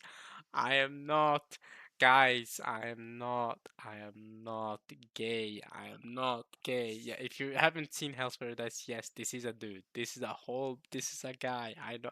Yes, they even talk about it in the anime all the time how he looks feminine. They mention it. It's not like the anime is not self-aware of this. They know he looks feminine. They know he looks like a woman, but I'm not. It's a dude. Don't worry, guys. I'm not gay. I'm not. I'm not. No, I would not butcher jutsu with fanboys. Or if you not call him a fanboy. Listen, man, I'm good. I'm joking. I'm but Yuzuriha though, hey, wait, she got all the spice. Hey, that's or even the plants. But the thing with the plants is that I was discussing with my friends is that the plants they can change genders, but they're both genders because they're kind of like plants. So they kind of have they can adapt to have both types of genitals, and also they can adapt to look masculine or they can adapt to look feminine with breasts and stuff. And then I think they can also choose to have which genitals or which, and they be banging each other. These plant humans bang each other, and they switch roles between who's the male and who's the female in the banging. Right? They change the genitals, and yeah, it's weird. Listen, the bochujutsu, the bochujutsu is a bit so it is part of the discussion with my friend of mine. We were joking about it. I talked to him. I asked him, okay, is that how plants work? Are plants really all? Do they all have both of the reproductive organs? Like they can all reproduce with each other, if that makes sense. Is that because I don't know how plants work? I can't lie to you. I don't know how plants reproduce. And I googled it, and apparently some do, some don't. Like some can have both reproductive organs, like they're both male and female plants, like because some organisms are like that, um, and apparently some are are specifically male plants or female plants. I think last time I googled, that's what I remember seeing. But my friend we were talking about. My friend made a joke about how. So wait a minute, are you telling me all plants are futa?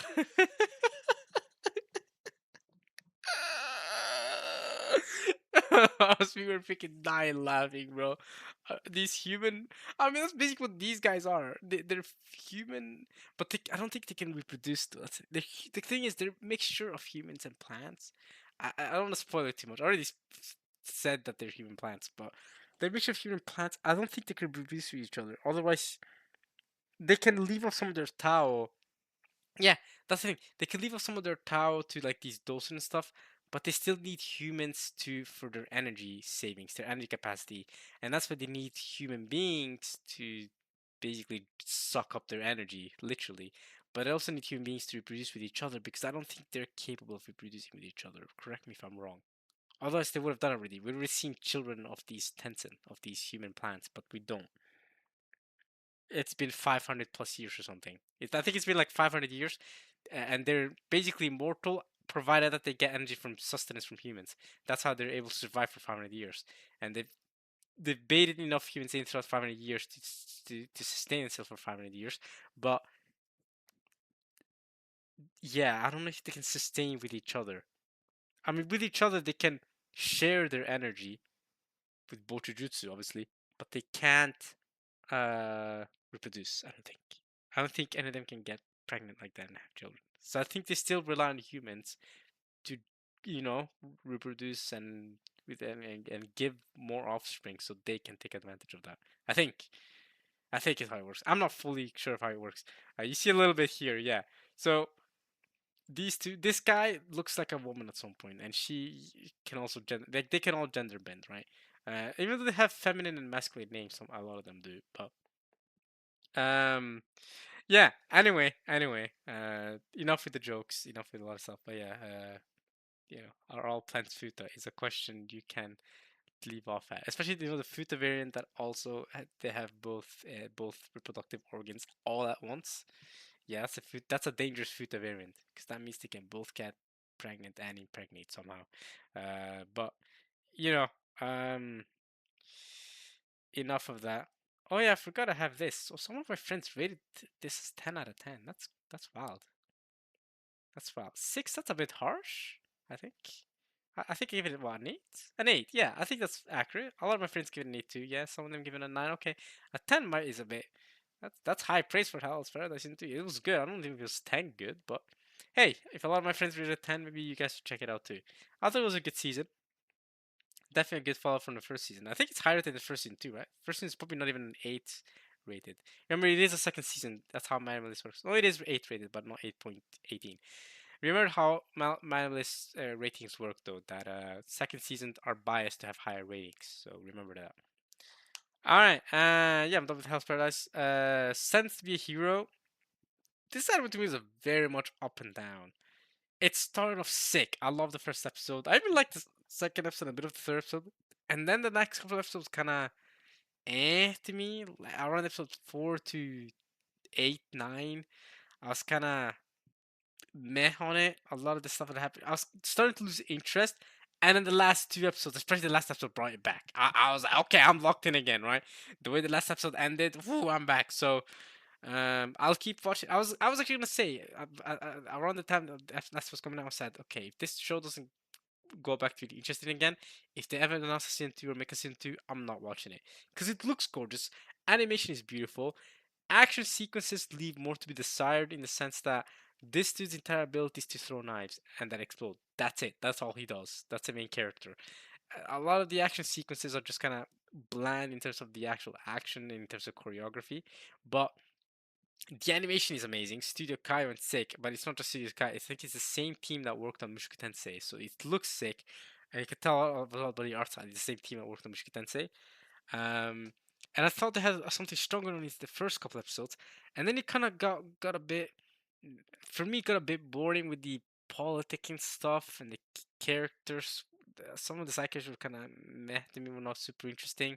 Like I still don't care much about the white-haired dude that's manipulative, and the other dude that likes to steal stuff, that likes to steal money, and then the I forgot his name, Vido, whatever his name was. But I did like the guy who was a maniac, who was a murderer. He became a hero because of murder. By the way, heroes in the context of this anime are a bad thing, right? Being a hero is worse than death, right? You're sentenced to be a hero. That's the name of this anime is sentenced to be a hero. Being sentenced to be a hero is the worst thing. It's worse than death because then you have to fight against demons and stuff, and it's horrific, and everyone treats you like trash. It says right here, yeah. Nor would the thought of the hero is treated as a punishment rather than an honor. Exactly. The worst criminal sentence to be the front lines. Exactly. So, good synopsis here. So, our main character now has been sentenced to be a hero. I'm just Dibley. He finds out that guess what? The people who control, um, the Sitch, they're corrupt. They are also sus, to say the least. But I don't want to spoil that. I don't want to get into that too much. But um, so yeah, solid anime, but the politicking around that stuff around the side characters and these corrupt people, and also a lot of the fights with the demons that was happening around the halfway through the show were very uninteresting to me. So I was kind of starting to fall out of, and then he brought it back at the end, and that's what made me think, okay, this is an eight. Okay, I'll go back to think it's an eight because it started off strong, ended off strong. It's just the middle point was kind of meh. Um, but if it ended up very meh, I might have even gone as low as to give this a 6 out of 10. So do with that what you will. If the first episode is really good, if the first episode interests you, keep going. If the first episode doesn't interest you, just so you know, I think the middle part of the season is gonna interest you even less. I think you're not gonna come back to fall in love with it until the end of the season. But if the first episode interests you a lot, keep going because you might find the middle parts of the politic more interesting than me. And even maybe if the first episode doesn't interest you, you still might find the politic and stuff more interesting than me. And then the end of the season was sick. Great cliffhanger. Can't wait for season 2 in that sense to see how that cliffhanger ends off or continues off. So yeah, that Sentence to Be a Hero.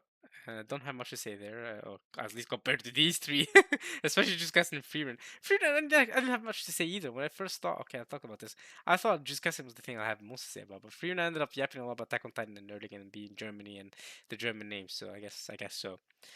Oshinoko season 3. I already talked a little bit about this earlier. How I think this is the best season of Oshinoko for sure. I thought it was sick. Um, other than season 1, episode 1. The first episode, I mean, the intro to this anime is peak. It has one of the best first episodes in all of anime. I don't think anyone can take that away from Oshinoko.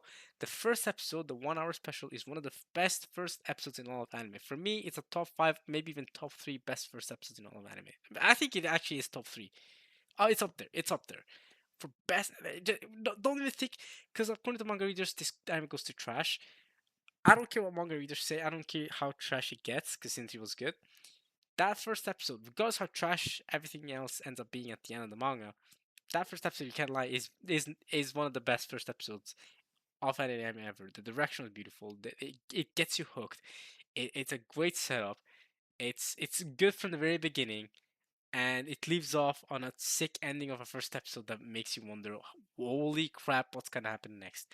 Now, the big twist for the third season isn't actually anything that happened within most of the third season, right? You think, oh, many things are crazy happening in the middle season. No. It's the final episode that drops this massive bombshell, which I wouldn't say I didn't expect coming, considering the controversies of this anime. I've heard a lot of controversies anime, so it's not like I didn't see it coming, but when it happened, I was still very shocked. I was like, I did not think this anime would go in that direction. If you've seen the last episode, you'll know what I mean. If you haven't, you'll know what I mean soon if you decide to watch it, or if you decide to spoil yourself. But this season had a lot more focus on Ruby, which I think she needed because season 2 was a lot more focused on Akane, Aqua, or Aqua in general, as well. I guess a little bit on Arima. And season 1 also, to begin with, didn't have that much focus on Aqua. So to have a more Ruby centered season I thought was good, and to see her growth as a person, as a character. And also, the relationship between these two, the way that was developed for the season was well done.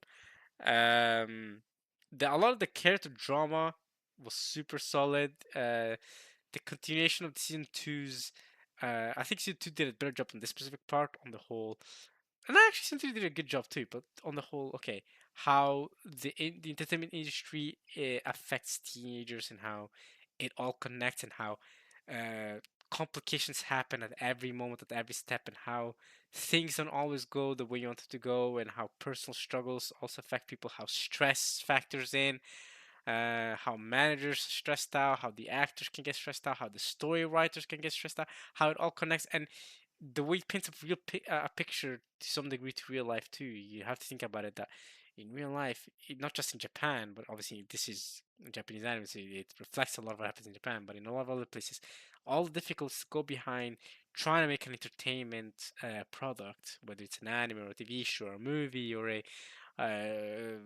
even like a podcast, I guess, or something like that, right? Or a comedy show, or a tournament contestant type of show, right? So many complications can happen there, and so much drama can happen in between there. And obviously, this is more dramatized because it's an anime, but you get the point. And these are teenagers too. That's another thing. It talks about how this time it goes along into how this affects teenagers, right? Why does Memcho look like a freaking tiny? She looks tiny as heck here, right? She's supposed to be 25 years old, but she looks tiny. Her body looks tiny as hell. I mean, her body is small anyway, even for being 25 years old. I'm pretty sure both Ruby and maybe not Anima. Ruby's definitely taller than her and bigger than her in stature in general. She's a she's a small 25-year-old. But okay, anyway. So yeah, it did a great job. Ocean Ghost in 3 did with um depicting all of that. But that's how um every season of Ocean Ghost done a good job with that. So the reason why I say this season is overall still the best season is because of the development of all the different characters, the drama between them all, and the way the story also set up future events. Right, this season was very much all right. We're we're changing things up. Things around the world are changing. It's not just about the characters themselves anymore. It's about how we're changing the entertainment world and the common people, and how certain news affect certain things, and how that also goes back. The public's perception also affects our characters again. It's a lot of that, and I think it's really well done. And of course, the end of the season with I feel like a very controversial end to the season affected this too. So, um, yeah, and of course, character growth and character relations. Well done. I thought it was a great season. Can't wait to see how, according to manga readers, they spectacularly messed this up. I can definitely see many ways they spectacularly messed this up, especially considering the finale and the controversy surrounding that. Even though I'm still kind of just on the fence about the finale and the twist they were going for there. I was a bit, yeah, it's a bit okay, but we'll see. We'll see if it's really as big of a mess up as manga readers made it out to be, especially considering I disagree a lot of times with manga readers saying that the anime ended up like trash. For example, My Hero Academia, for example, Attack on Titan. Um, People say those anime ended up trash. I thought they both had a completely fine, solid ending. So, yeah. So we'll see. We'll see what happens. I think season 4, a friend of mine told me season 4 is almost might be the last season, or maybe season 5. So, or maybe, I think we have less than 2 seasons left, maybe a season and a half left. And I think we might get a season 5 though. I don't know, but he said, yeah, I said that we're not far from being done with Real Shinoko in the anime wise, which is kind of crazy because yeah, I guess the manga is not that long. But yeah, I mean they're really pumping out these seasons faster than pumping out Kaguya-sama seasons. But to be fair, Kaguya-sama apparently dropped a 5 episode special to round it off, and they said goodbye, stick to that, which is kind of crazy to me. I don't know. I don't know what happened to Kaguya-sama, man. I don't know why they decided to do it like that. Okay, Fire Force ending. This it says Fire Force season 3 part 2. They should just call it the final season. This is the final season. This is the end of Fire Force. It's over. You can see by my rating right here. This was cinema. This season of Fire Force is cinema, so much so that Soul Eater has jumped up my my pick for next anime that I need to be watching soon, or next anime that I want to be watching. Soul Eater is up there.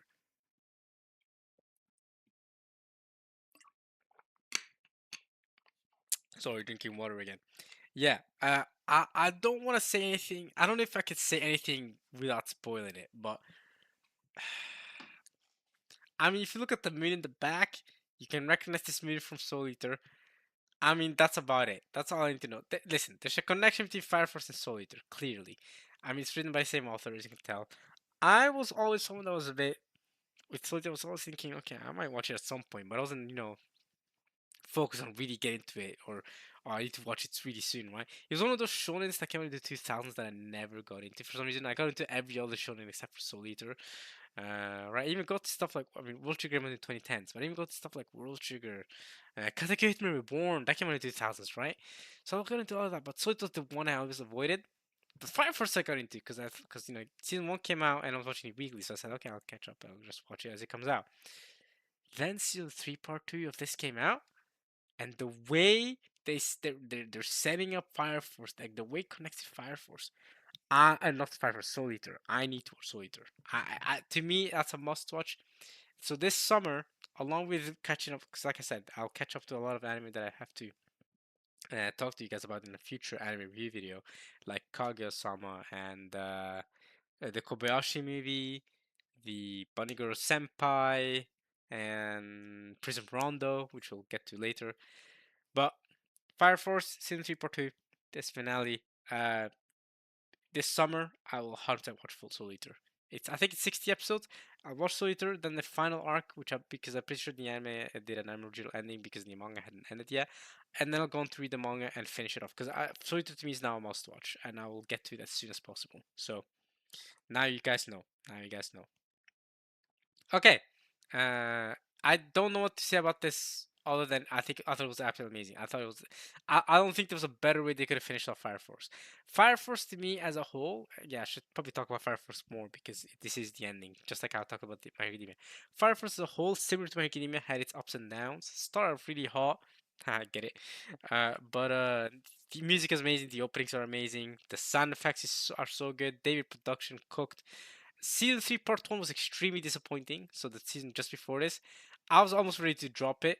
Because already before then, I was like, okay, Fire Force is a good anime, but I didn't think it was an amazing anime, right? Season 1 and Season 2 were solid, but they weren't anything amazing that, for example, Jujutsu Kaisen, way better first two seasons, right? But the Season 3 Part 1 was 4, but the ending of Season 3 Part 2 cooked. They cooked with this, bro. Literally, bro. It completely, brought me back to love this Fire Force and Soul Eater thing that this author has going. Completely brought me back. Completely made me wanna get into Soul Eater. So great job. It just like the season 3 part 1 was kind of disappointing, and then there were parts of season 2 that I thought were also kind of. But season 2 came out years ago. That's the thing. But first season 2 was kind of. So it was a bit of an up and down anime, but I'm glad it had a great ending. So in an era we have a lot of bad endings, or a lot of manga readers especially tell you that it's bad ending, bad ending, bad ending. So someone once asked, okay, what was the last time an anime or manga, shonen manga, had a good ending? And people refuse the Attack on Titan answer. They refuse the Jujutsu Kaisen answer. They refuse the My Hero Academia answer. They refuse the Black Clover answer. Black Clover's about to end. I'll give you an answer. Fire Force, right? Fire Force, great ending. Came out relatively recent as shonen. Other people say Mob Psycho. Mob Psycho had a good ending, but Fire Force ended after. Both, I mean, manga to manga, anime to anime, Fire Force ended after. So Fire Force to me. But Mob Psycho, I'll give you that. I'll concede that to you also has a great ending. Um, yeah, the one thing about Fire Force is that I'm pretty sure because Dave Production was working on JoJo Part 6, there was a give back. There's a big gap uh, between season 2 and season 3. Uh,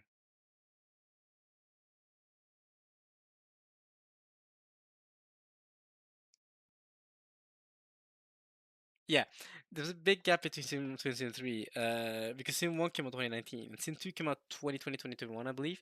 And it wasn't until 2025 that we got season 3 because I'm pretty sure, again, they were working on JoJo Part 6, Jolene's, Stone Ocean's part. That came out in 2021 through 2022, maybe a bit into 2023 as well, and then they could go back to producing Fire Force. But now that Fire Force is ended, their production can go back to locking on JoJo, which is I think is exactly what they're doing. They're making Steel Ball Run, which I believe we will get into soon because it technically is part of this season. Even though only one episode came out, Netflix released one episode, then we'll get into batches. I'll get to that more later with JoJo than the problems all of us anime fans have in Netflix because they're not releasing JoJo episodically, they're releasing them in batches, and nobody wants that. Nobody wants to have to part 6 to have to part 7 because part 7 is supposedly the best part of JoJo, and so far episode 1 was freaking peak, so I'm excited for it. But with part 6, I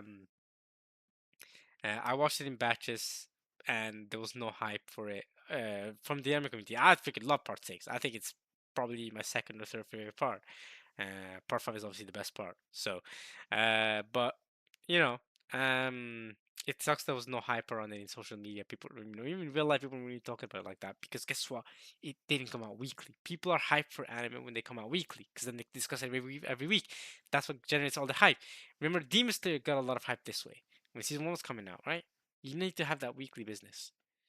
All right, now we're basically done talking about all the sequels. We can get um, into the uh first seasons or first upcoming the first starting anime, right, that aren't sequels of things or season twos. So I'm surprised this is more popular than Fate Strange Fate, considering I mean Fate. Fate has the Fate Strange Fate aura. I mean that's Fate. I'm saying you think it has more popularity, but at the same time, this is an amazing romance anime. I guess it's more of a rom com. And it's called Polar Opposites. I mean, it says Sai Hantai Nakimi Toboki, which I'm pretty sure means something along the lines of me and you are polar opposites or something like that. At least that's the English translation of it. And it's an amazing romance anime for several reasons, but it basically showcases these characters who are polar opposites of each other, but they get into relationships, and there's a pairing for each character. Obviously, the two main characters are Tani and what's her name? Because they don't always call her by her actual name. They give her a nickname. We might be able to see her. Oh, Miu Suzuki. Okay, yeah.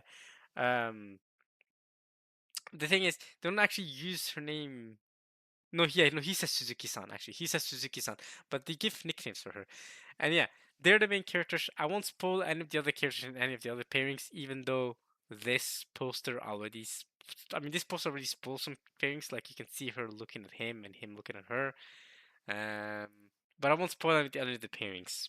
I mean, I'm already spoiled this one, but I mean, the poster makes it pretty clear that she's clearly into this guy and he's clearly looking at her. But it's all about these characters who are polar opposites of each other, getting relationships and being compatible despite that, and you know what I'm saying. And it's freaking awesome because it's a rom com that doesn't waste time. You're not gonna wait. You know what I'm saying? The trope of waiting 3 seasons before forget confessing to each other before they breathe into each other's vicinity. You know what I'm saying? Like this is no, they get to the point. It's funny, but it's still with a lot of great romantic moments. I think this is easily has potential to have a season two as well. This is a great rom com. It's also fun to see all the different personalities clash because they have very exaggerated personalities on purpose to show off these polar opposites. So to use the two main characters as an example, because they get obviously these two, are romantically involved, and they are the main characters. So it makes sense. He's a guy that doesn't really say much, right? He's just doing his thing, and he didn't really have a big group of friends either, right? He was kind of just doing his thing, going to school. You know what I'm saying? Like, and he's not even. By the way, what I really like about this, what we did with Tani, he's not a nerdy loser. No, no, no, no, no, no. Okay, you know, he might be doing his thing, and he might be silent. He might not say much, but he feels a lot internally, and he's not just some loser. He still has friends. He still is his own person. It's not like the stereotypical anime character that is just a loser and silent and reads books, plays video games, gets approached by like Manin Kitago of Globe. Just Darling's not that either. Relax. I'm not, that's what I'm saying, but I'm saying a Marin Kitaga type of person, type of character that's all cheerful, bubbly, wee, and I guess romantically involved with the nerdy loser. No, no, no. These are just opposite people, but they're both. He's not a loser at all, and she's not a loser at all. It just works, and they are they get a relationship in a way that works so well, even though they understand that they're very different from each other, right? They even discuss, oh, wow, we're really different from each other, right?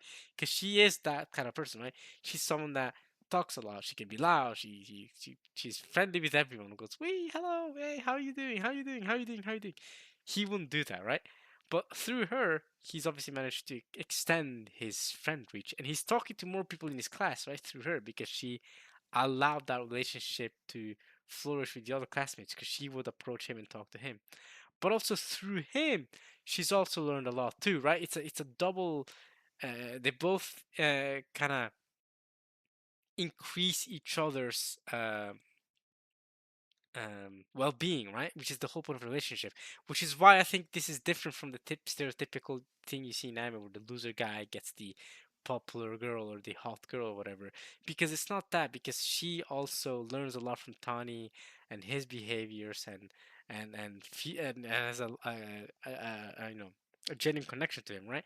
Uh, so with when it comes to anime, with we have these nerdy losers that get in a relationship, it feels like the guy it feels like the guy's just getting this dream girl who does everything for him, and he's not returning anything for her, but she loves him anyway. And obviously, I'm making relationships sound very transactional here. I get that, and relationships are not transactional. No, it's not about being transactional. It's more about what is she getting out of it, or what am I getting out of it, right? It's not so much about being transactional. It's about if I'm gonna be in a relationship with someone, um, like what am I getting out of it is also a bad way to phrase it, right? If I'm gonna be in a relationship with someone, what uh how will that improve my well-being, or how will that, you know what I'm saying? Why can't we just be um I don't know how to explain it. Like am I gonna be happy? Is this making me happier? Is this making me less stressed out, or is this I don't know, um is this improve my well-being, right? You know, me and my partner, we work out together, right? So it's helped out, you know, increase my motivation because I'm doing it for her, I'm doing it for him, or I'm learning a lot about different hobbies through her or something. Like I don't know how to explain it. I feel like being romantically involved. If I'm just if you're a girl who's in stereotypical anime trope, and you're dealing with a nerdy loser who plays video games all day, from the girl's perspective, you're with this guy, and then what? You go to his house and play video games with him? Well, I mean, unless she's also into video games. You know, you're with a nerdy loser. It's not Relationship with him is not gonna. I mean, she's not getting anything out of that, right? He's getting a beautiful girl that maybe gives him meals, helps him give him school lunches and stuff, and she gets a dude that just talks about video games, he likes to play video games, or he likes to read books and just talks. I don't know. I don't know how to explain it, but it just feels like it's very much a fantasy that a lot of loser guys can get into and be like, look at this. I have a pretty girlfriend that's super popular and stuff like that. I don't know, but I'm just saying this anime isn't that, and I appreciate that. I appreciate that Tawny is a very he is he's not supposed to be this loser. That's just his personality to not talk much. But he has his own agency, and he feels more multi-dimensional than just that, if that makes sense. Now there's a bunch of other characters that have all sorts of different personalities, but they in some ways are polar opposites or not. Um, I think it works out great. I think there's one couple that is my favorite, and it's not the main characters, but I don't want to say which because I want to spoil it for any of you who haven't watched this anime. It's a great rom com, guys. You should check it out. Don't think I have much else to say about it. If a season 2 comes out, which I really hope they do, they should come out. There's still more to do. There's still more you could definitely do with the relationships and the characters you have set up here. So yeah, I don't know if there's a manga or something for it. It's a manga. Yeah. So I don't know if the manga how it's going. Manga ended in 2024. Okay, so clearly they can still adapt more up until the end of the manga here. So clearly they can do more. The manga is also well received. 7.98. That's a good rating. So anime is even higher rated though. So clearly the anime did a good adaptation. People love it. And yeah, I'm excited to see more personally. All right, let's get into Fate Strange Fake. Now this anime got delayed hella. Delayed so many. This anime got delayed so many times. It was supposed to come out 2.5 years ago or something. It was supposed to come out 2023. Now here's the thing. I remember because this anime isn't actually the start of the anime. The anime started with this. The anime started with this movie, Whispers of Dawn. It's not a movie. It's a 50-minute special. Really, how long is it? 55 minutes. I remember watching this. I remember when this came out originally, because when this came out originally it was about 2023, maybe. Yeah, July 2023. I remember people saying episode one of the actual anime of the continuation of this, because it's just a first episode, actual long episode that Ufotable does this too, right? With both Demon Slayer, but they did this with Fate, with Unlimited Blade Works and Fate Zero, where the first episode is an hour long, actual long episode. They love doing this with Fate, with the Fate series. Now with Rate Limited, shut up, shut up. With Fate Strange Fake, um, when this came out, I remember seeing people saying, okay, the anime is not gonna come out yet. So then I thought, okay, I'll wait until it actually comes out, right? What's the point in me, you know what I'm saying? What's the point in me watching this movie, then forgetting what happens, and then the anime comes out? Well, not forgetting what happens, but being a bit rusty on the exact events of the movie or the special thing. So I decided to wait until I think it was the start of 2024, the start of 2025, when the first episode of this did come out, right? The first episode of Strange Fake did come out, and everyone was saying, okay, it's back, it's coming out, okay, it's actually coming out this time. And released the first episode. So I was like, okay, perfect. I'll just watch.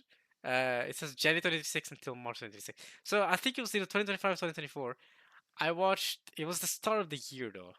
So I think it might have been the start of 24, like the year after this. I thought, okay, perfect. I'll watch this, then I'll watch the first episode, and I'll be caught up. So I did exactly that. I watched this special 55-minute thing. Then I watched the first episode of Strange Face, Strange Fake, and then they said, nah, we're actually not gonna do it. We're gonna wait until 2026. Or didn't say specifically 2026, but we're gonna wait another year, whatever, to fully release these episodes. And I was so annoyed because I was thinking, man, if I had known that, I would have waited a bit longer to watch the first episode of this thing. So then, again, finally, it was this season, this winter season, they decided to finally come out with the full anime, the full Space Strange Fake. This is an interesting poster they're using for it because it's just these two characters, even though this Fate series has the biggest cast of characters, even more than if Unlimited Blade Works and Fate Zero. So it's just interesting that the poster only has these two characters. Whereas if you look at, I mean, Fate Zero might have only just been Saber and some other characters. I don't know if you, and Gilgamesh or something. Now you can see Saber, Rider, Gilgamesh. You also get to see all the Masters and Berserker. You get to see quite a bit of the characters. What about season two? Or it's called season two. It's really part two, I guess. I don't really think of season two of Season Zero as a second season. It's really just a part two. It's really just two core, a two core anime that's the whole thing. Season two as well. You see Kirei, Kotomine. You see Kiritsugu. You see a lot of the characters, right? You see the freaking families, the models, the whatever. What are they called again? The yeah, Ainsworth, right? Irisville. You see a lot of the different characters, right? And there are a lot of characters in Fate, because a lot of characters are introduced. If you go to a limited Blade Works, which is the other anime that they adapted, I think do you only see Saber? Okay, you only see, yeah, no, you see Saber, you see Rin, obviously, you see Archer, and you see Shiro, Shiro, right? But you also see some characters in the back, which I guess is supposed to be the servants and the masters for the season. I'm not too sure. I've never actually looked at this poster that deeply. This anime was so good, by the way. I loved Fate still on the Blade Works. And yeah, they also did a special TV special prequel. Again, same sort of thing. Shiro, Archer, Rin, and Saber. Same sort of thing. And then season two, which again, I don't really look at this as second season. Take it as a second core. Uh, Again, a lot of the characters that we know, right? Same post, same similar post, except we now get to see Gilgamesh and all of these other, Ilias Field, Lancer. We get to see a lot of the Berserker, Caster. We get to see a lot of these other characters, but I mean, there's obviously a bigger cast of characters than this, but I guess these were the most important characters that they wanted to add to show in the poster. But I'm telling you right now, Fate Strange Fic has even more characters than that. Way more characters. There's a massive cast of characters. So massive that I'm thinking they're gonna need like 4 seasons to adapt all of this. Because ain't no way with how many characters they're introducing here. They're introducing about twice as many characters as introducing normal Fate. It already has a lot of characters. Because they introduce a fake Holy Grail world, which is the whole point of this um why it's called Fate Strange Fake, right? Is they introduce a fake Holy Grail world where you have a real servant and master and a fake servant and master. So you're basically doubling up on the real and the fake. You're doubling up on the amount of characters. So there's hella characters, but this was only introduces these two. And I still think it's well done. I still think, oh man, we get some enough time on the most important characters, while also getting a lot of action, while still without it feeling super rushed. I thought it was well done. I love the movie Whispers of Dawn. I do think it sucks that they had to delay it so many times. At least I don't mind if they had to delay it. I just wish they would more clear cut. Okay, we're gonna release it weekly starting January 2026. Then I would have waited and to watch this special thing. But okay, it is what it is. I thought it was really good. I think I already talked about this TV special when it came out. Actually, I probably did during the what was it? Summer 2023 season. I can't imagine that I didn't talk about this, but I'll talk about it again now. I mean, it was a great special. I love the creator thing that was created. One of my favorite parts is that um I watched it with some friends too, and they didn't watch the special thing, and they told me they didn't want to get spoiled on it. They just said, okay, let's just watch this Fate Strange Fate from episode one onwards. Let's not watch this they didn't watch the prequel thing, and didn't want to get spoiled. They said, okay, we'll watch it at some point. And I said, okay. So they missed all the context from this prequel and decided to still watch this along with the rest of us that. But I mean, only two of us had watched this prequel, and then the rest of us that I watched with a group of people hadn't watched it.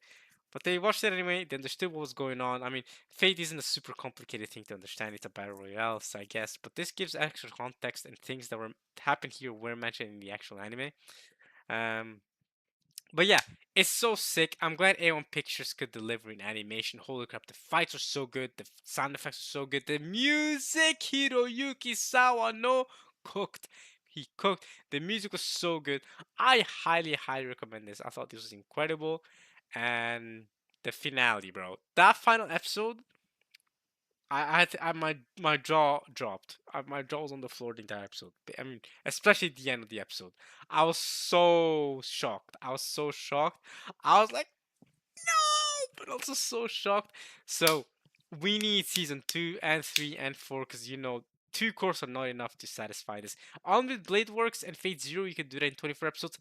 This anime, 24 episodes is not enough. We get a 13 episode and a special for the start. We're gonna need another 30 episodes to finish this off. I can't lie to you because there's so many characters, and uh yeah, I don't want to spoil anything more than that. There's a lot of characters. I don't want to spoil what happens, but yeah. It's really good. I highly recommend. And if you haven't seen Fate before, is this watchable for you? I wouldn't recommend it. It is watchable, but I wouldn't recommend it because there are characters that appear in all. Again, I have friends that haven't seen anything of Fate, but have seen this without watching the special, but have seen this, and they kind of understood what's going on, but they were confused. They did say, "I'm not really too sure what's going on." We just explained to me it's a battle royale. Just think about it like that, but they still felt like they're a little bit confused. I think you can watch this without being too confused. You can.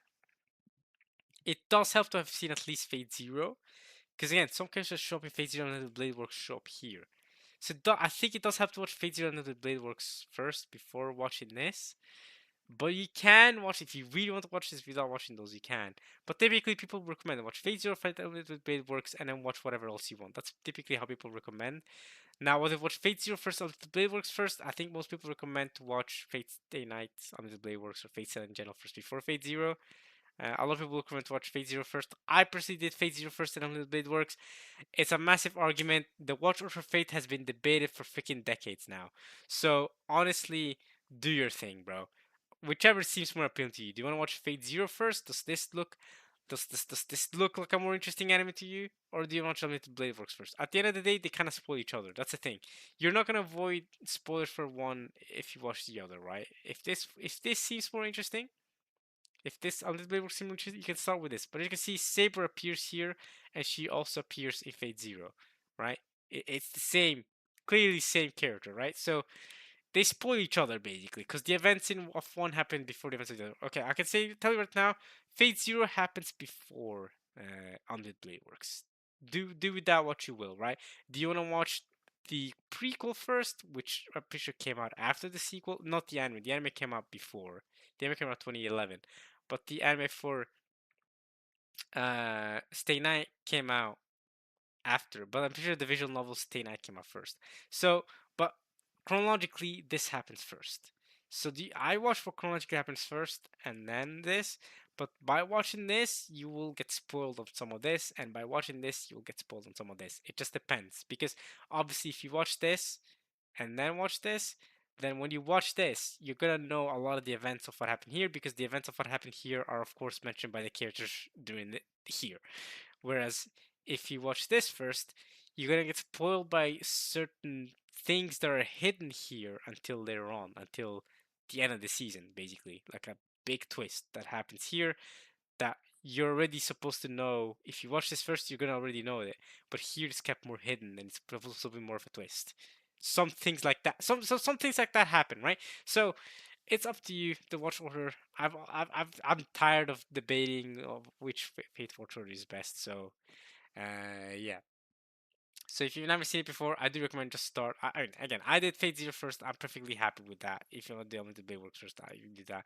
But if you want to watch Fake first, you can almost basically do that. To be honest, again, some of my friends watched it without having watched any of the other Fates, and they understood what was going on mostly fine. Just keep in mind it's a battle royale. You have masters that control servants, and we control them by giving them magic and stuff, and have a magic seal with commandments or whatever you call them that help you tell your servants to do what you want them to do. Basically like that, and then they fight for you, and you try and win the Holy Grail war, right? It's a battle royale. You try and win the Holy Grail war because if you win the Holy Grail, it grants you wishes. So that's what you want. That's what you want. Very good anime. I can't wait for uh, season 2 of this and season 3. Hopefully it's not if it only has one more season, it's gonna be rush as hell. But I'm guessing it's gonna be more than another season. And then yeah, more Hiroyuki Sawano soundtrack. It's gonna be peak. I can't wait. All right, next. Iko Kuniki. Yeah, we do have to talk about this. Iko Kuniki, probably the best from an objective standpoint. Probably the best show that came out this season.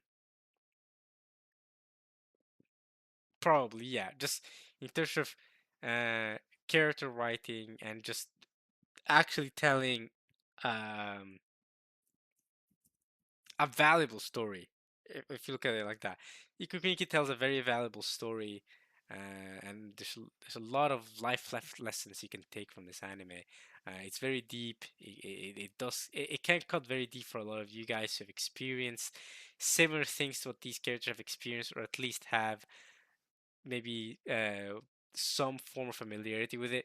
Now, I haven't necessarily experienced this myself, but of course, even if you haven't experienced it yourself, um, you can kind of, you know, learn a lot from this anyway, and take. And there's a lot to be taken from this with you.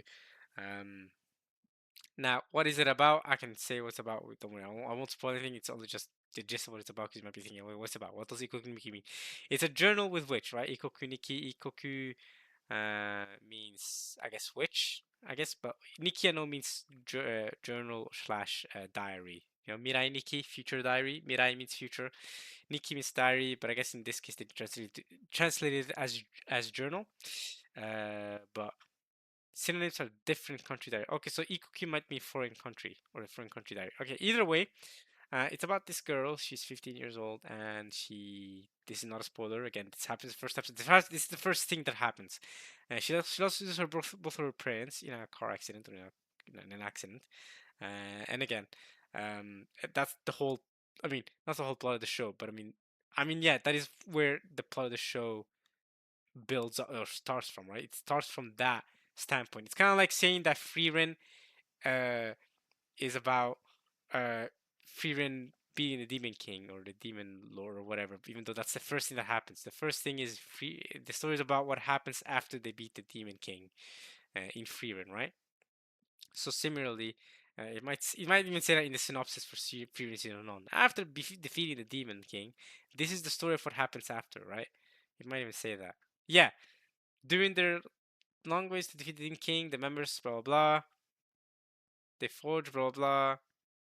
Uh, as the years pass, okay, it doesn't directly say that, but this anime takes place. The first episode immediately takes place right after they beat the Demon King, right? It happens after they beat the Demon King.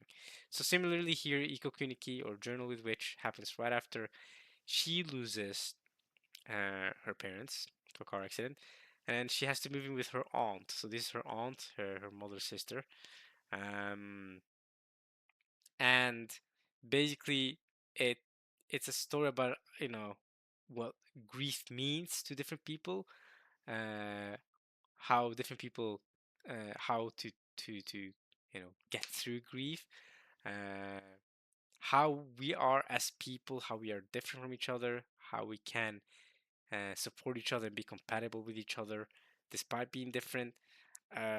Some these are some of the big themes. About also about I think the biggest theme is just in general what it means to process death or how processing death happens differently for different people. Like what that means, because you know what it meant for her to lose her sister is completely different than what it meant for her to lose her mother, right? For her, it meant something completely different, right? Um, and for her, it's like she didn't react in a lot of the ways you'd expect someone to react stereotypically, especially in media, in a fictional story, in an anime or a manga. You'd expect them to go, "Ah, my mom is dead," right? You'd expect them to react like that. But I think this paints a completely different picture that, in many ways, is realistic, right? Um, about someone still trying to process grief, because a lot of the times when something like that happens, you're not even fully aware of it. Like, dang, did that really just happen? Like, wait, you're telling me my mother is dead, my dad is dead, like they're gone, and that's just being able to accept that in your mind that that really happened. It is already a big step. That's already a big first step, right? It might go weeks and months, and you might not even still have fully internalized it. That okay, my parents are gone, and she's only 15 years old. That's something to think about, that right? It's crazy. Um, so I don't want to say too much. I mean, I already said plenty, but there's not much you can say that spoils it anyway. But it tells you a lot about how we different are as people. It's a very realistic anime, and can give you, like I said, a lot of life lessons. Um, objectively, probably the best written show of the season. So do with that information what you will. It's not going to be as high ranked as Freeburn, obviously, but incredible anime. Um, Absolutely. Speaking of incredible anime, I'm joking. I did not see this. I mean, I didn't even watch the entirety of season one. I watched the first two episodes or something of Slave Maho. That's not the English name. Chain Soldier. Yeah, yeah. Seihei no Slave. I only watched the first episode of season one when that came out a couple years ago. I didn't. I watched the first episode of this. I wasn't interested enough to continue, so skip that. No vigilantes. We do need to talk about vigilantes. Okay, that also came out this season. Okay, My Hero Academia, vigilantes. Man, man, oh man. Um, where did I begin? I even said before this season came out, or at least when I was, because this came out recently, right? I remember doing this anime review video pretty recently. Yeah, this season one. I gave it a 9 out of 10. This came out, yeah, April to June 2025. So it came out recently, and I talked about this very recently in my anniversary review video because I was so late on it. This would have been for the summer season. No, this is the spring season, right? Yeah, April to June is spring season of anime. But I did a spring anime video fairly recently. I can actually check when I did it. Spring 2025. When was that? Yeah, that was 5 months ago. So I talked about Vigilante season one fairly recently. Even though it probably should have been way earlier than 5 months ago. But now after this, we'll finally be caught up. So there you go. We won't have to talk about spring until it actually finishes the spring 2026 anime, and that's still gonna be at least a month and a half away from it finishing. But yeah, Vigilante season two. I don't know how to start. I'll say this: it was a slight downgrade for me. It was just a little bit not as good as season one for a few different reasons. I guess I'll start with the good. I thought they did a great job with his powers. You can see here in the poster as well. They did a great job with his powers. His powers are so cool. Like this kid Koichi could has so much potential with his powers because his rings or his things. You find in season one already. I'm not gonna spoil season two, but I can say things about having seen one. You find in season one he can basically fly, but he just doesn't know how to control it. So that's really sick. But he has the power to both repel and to shoot out things and to attract himself to surfaces using only two of his body parts. He thought he needed to connect 3, but he never really tried 2 because he still is not good enough with his powers. But he can shoot out his discs, and he can apparently fly a little bit. As we saw in season 1. So this dude has so much potential with his powers, and I love the way they developed that this season, where he's still learning how to do his shooting blasters things. I think that's so cool. I think the way they're progressing with his powers are really nicely done. So I like that. I also really like the way that they kept Celebrity this season, and how they show how quickly he just gets lost in the media. Um, and she was pretty cool this season too. I forgot her name. Blah, blah, blah. Why are we getting My Hero Academia characters here? See, this is exactly my problem with this season. In fact, we'll get into that later. What's her name though? Uh, why is Ida showing up before her? Knuckle Duster. Makio. What's her name? Makio? Am I tripping? Maki,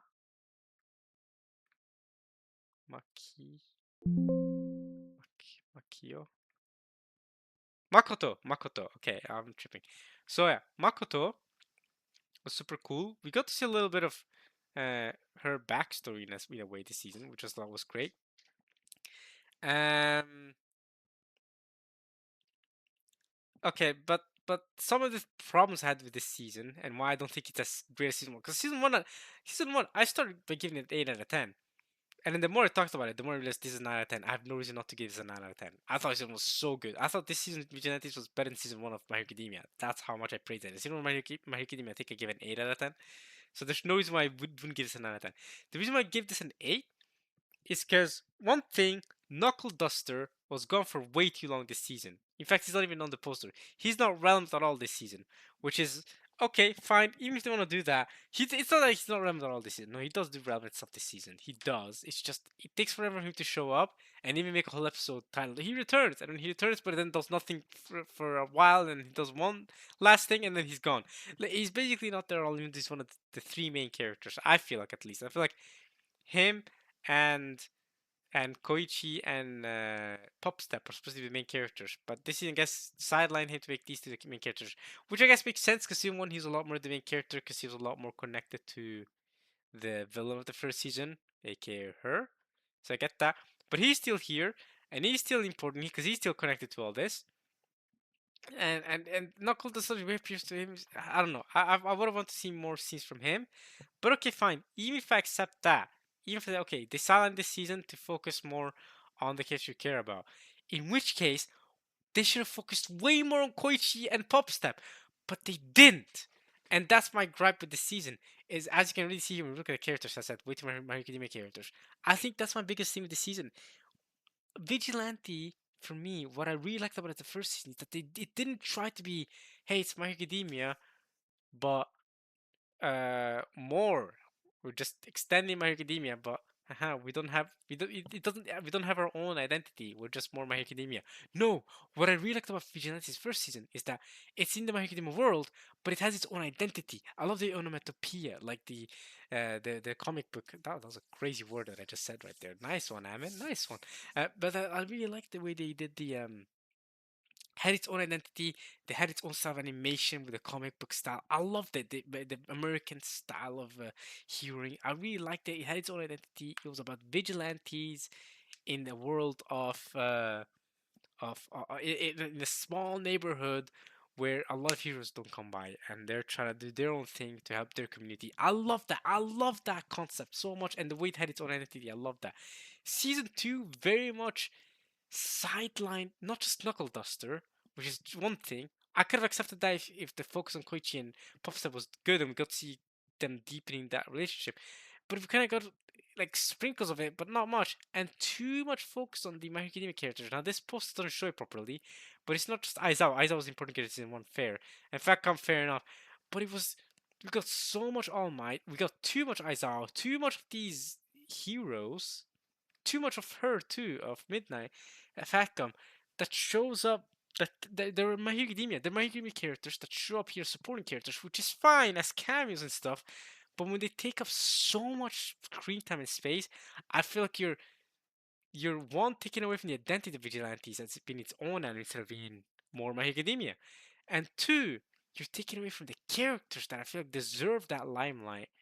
Even though, yes, in the world of My Hero Academia, in the world of My Hero Academia, right, Koichi and Popstep, they're basically irrelevant. They're just random two kitties playing vigilantes. They're not important. No near as important as All Might, of course.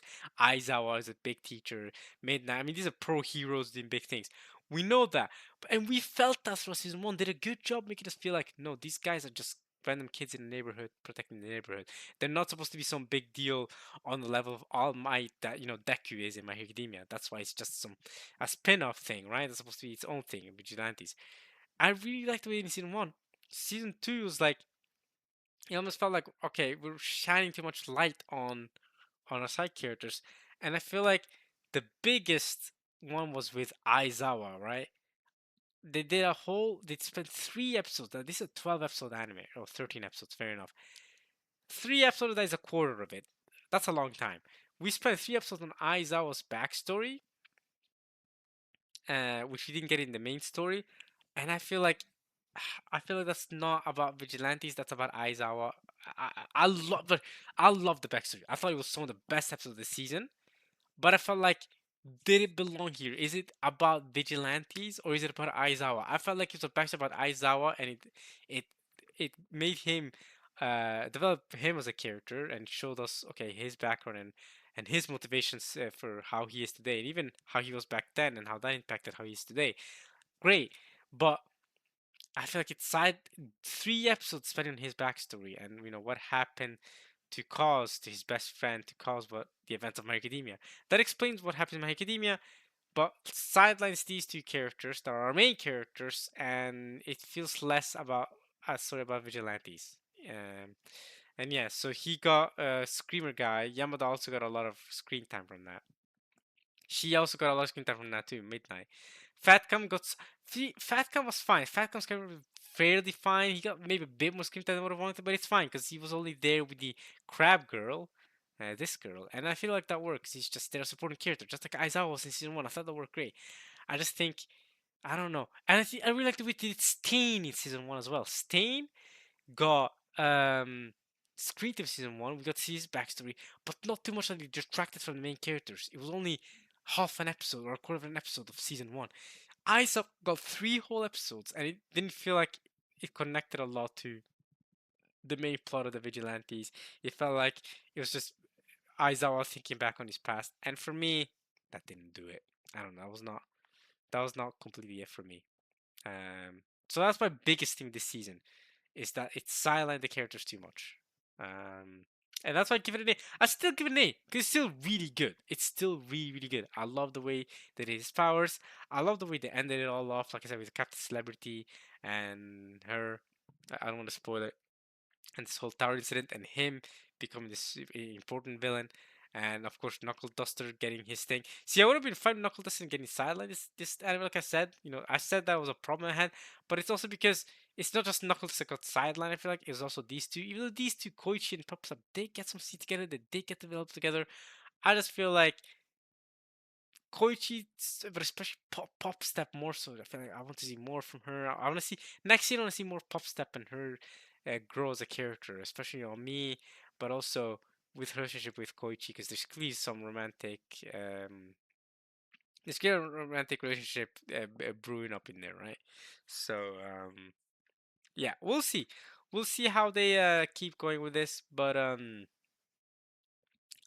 here's to hoping that the pro heroes, while yes, within the world of My Academia, they are the important ones. The vigilantes are just small town heroes. But this is a story about the small town heroes. This is a story about these guys don't mean much to the entire world of My Academia, to the entire Japan, but in their neighborhood they do big things. When you're watching Spider-Man in the MCU, right? Obviously Captain America, Iron Man, these are influential throughout the whole country, throughout the whole world. Spider-Man is just has his neighborhood in Queens, New York, doing his thing. But when you're watching Spider-Man, you're still watching the story of Spider-Man, even though there's bigger things happening. There's Doctor Doom out there or whatever. There's Thanos out there who's just trying to, eliminate half of the galaxy. But when you're watching Spider-Man, you're watching Spider-Man. At the end of the day, you're watching that neighborhood, and I think when watching Spider-Man, they do a fantastic job at that with the MCU. And I think Vigilantes with the first season did a fantastic job with that. I feel like this season felt um, too much like the poor heroes got involved, too much like everything else, the grand scheme of things got involved, and I just wasn't personally as big of a fan as that. Um, with Captain America Civil War, it actually worked, but that was basically an Avengers movie, Captain America Civil War, because you had all the Avengers. Even though Captain America is the focus of Captain America movies, typically that just was just, that was just basically an extra special Avengers movie. Let's be honest. So yeah, so that's Vigilantes for me, and those are my critiques. I'm gonna call them that. My critiques, really I say critiques, because they just downgraded this rating from 9 to an 8. So that's still a really high rating. I still thought it was sick. I still love the way it's still doing its own thing to a large degree, despite all the complaints I have for this season specifically. And I still have high hopes for season 3. I still think, even with the grabs I have season 2, I still think it far exceeds what I've expected Vigilantes to ever be. Because, like I said, I went into Super Hero Vigilantes season 1 with super low expectations, and I just got something way better than I expected. And in season 2 as well, still continued that, even with the graphs, I had still continued that fantastic display. So I really feel like season I really feel like even season 2 exceeded my expectation for My Hero Vigilante was gonna be, right. It's not just some My Hero Academia, but more. Haha, there's vigilantes here. I guess we're introducing them, but really it's just more My Hero Academia is what you're watching. We're gonna just show you some random stuff that happened, that some random lore that you may or may not care about. Who knows? Whatever. Boom. And also gonna see pro heroes who are gonna take all the spotlight. No, I like that it has its own identity. Even season 2 does that too. Has its own identity. Okay. Next, Tomon's B face, I think, is what it's called. The B face. I watched this anime with some friends. I see it's high rated. I don't fully understand the hype behind this show. I think it's just okay. If you don't know what the show's about, it's about this girl who's obsessed with this idol, specifically Tamon. He's been curious about this idol group, but he has another side to him where he's some depressed guy. He's a mushroom in his home. He doesn't know how to cook and clean. So she works as a housekeeper, and coincidentally, she becomes his housekeeper. And then tensions arise because she's his super fan. She simps for him so hard, but she also cooks and cleans for him because he doesn't know it himself. Because this is just a persona that he puts a front up for show. And then, but secretly he's just he's kind of depressed dude. And eventually, as it expects, right, this romance. Eventually, there's some romantic feelings grew up between her and him. And I thought it was okay. I'm surprised I gave this a 6. I think I give this a 5. It's pretty mediocre for me. But hey, if the plot that I just told you sounds interesting, go ahead. Um, there's a bunch of other stuff that happens. I guess obviously the other idol boys get involved too, with her as the housekeeper, right? And him not so much. He gets basically no screen time. So maybe there's a season 2 where he gets more involved. But I'm not gonna if season 2 happens. I'm not gonna watch it. I don't care enough. I just watch it with a bunch of friends. That's it. Anything else I want to say about this show? I thought there was one more thing I want to say about this show. And yeah, I guess the only other thing is that it's comedy. So if you think the comedy of this is funny, if you enjoy the first episode or two, basically you can watch the rest. If you enjoy the comedy, the first episodes, the comedy is basically the same the whole way through. So if you enjoy that, you can watch the whole way through. I hope you had fun. But yeah, it's not completely for me. I didn't watch this, didn't watch this, didn't watch that, didn't watch this. I did watch Dragon Stargaze. I gave this a 5 though. Okay. I mean, what can I say? This is just worse than Dragon Stampede. I mean, Dragon Stampede was amazing to begin with. I did enjoy it. I watched it, Dragon Stampede, at least because I remember I heard so much about how much of a classic it is. And I did enjoy it. I thought it was good. Dragon Star Gaze was just kind of it was more cringe. I felt like than the first season. I mean, we spent a lot of episodes with him not even being fully conscious of himself, and then we got some new characters that were cringe in my opinion, and then more of more of the same fights at the end. But one thing I will say, some of the same conflicts at the end. One thing I will say, okay, two things. I hope this is the end. The way it ended, I think this is the end. Because the way Stampede ended, you felt like that could have been the end too. But I thought more was gonna happen. I'm glad I was right. But with the way this season ended, I think it's gonna be the end. I don't think they're gonna adapt, or there is any more trying to adapt. Because as I understand, this is a reboot of the original anime. Because the original anime is an anime original, right? It's not an adaptation of anything. So that's one thing. And another thing is, I will say Trigon, Studio Orange, this is some of the best 3D, if not the best 3D CGI in anime, and some of the best 3D CGI fighting, just period. So Studio Orange, they know how to do their 3D. I was wondering which studio did. Oh, Gecko did both of these. This studio. Which studio did say Hunter? It was Lapping Track. Polar Opposites. Oh, they did Under the Gundam Reverse? Did they? No, they didn't. That's another studio. Maybe they were just helped. Oh, it was Lapping Track. Dang, okay. I remember watching this anime. I thought it was good. Okay, this is a good studio then. I never watched this anime. What's this anime? Never heard of it. Oh, this is Wotakoi. Some Wotakoi OVA. Oh, okay. Okay. Wait, they made Shoshimi Season 2? Oh yeah, no, this is a good studio. This is a good studio. This is a good studio. They made Shoshimi Season. It's a good studio. It's a good studio. Forget me. Forget me. This is a good studio. What about Shuka, the Journal with Witch Studio? They made 91 Days. Wasn't that supposed to be P Productions, whatever they called? P. No, it was Shuka. I thought it was a different studio. Okay, okay. Some Natsume Eugene Chill stuff and da da da. Okay, okay, okay. Good studio, good studio. Um, yeah. So that's it about Trigon Stargaze. I thought it was very mediocre. Season 1 was better, or the Stampede was better. Hope that's the end. If they make more, I think I'll watch it just because of Studio Orange. They just cook so much, not because I'll be that invested in Trigon at that point. But I wonder what they will do more of. That's the thing. Will I even be invested in anything they do more of? I don't think so. So, didn't watch that. Didn't watch this. Eris, I'm gonna fly through these anime that I don't care much about. I'll be honest. I gave this a 6. I'm being generous. I feel like with these sixes, I thought this was mediocre as well. Um, so a lot of the female characters had very big boobs. Like her boobs, they're big here in the posters. In the poster, in the anime itself, her boobs are also just very clearly in your face. They're just big. Okay, that's not the takeout of this anime. That's kind of bad for me. I'm sorry. I'll talk about the anime it actually is. So, it's about this girl. Her name is Scarlet.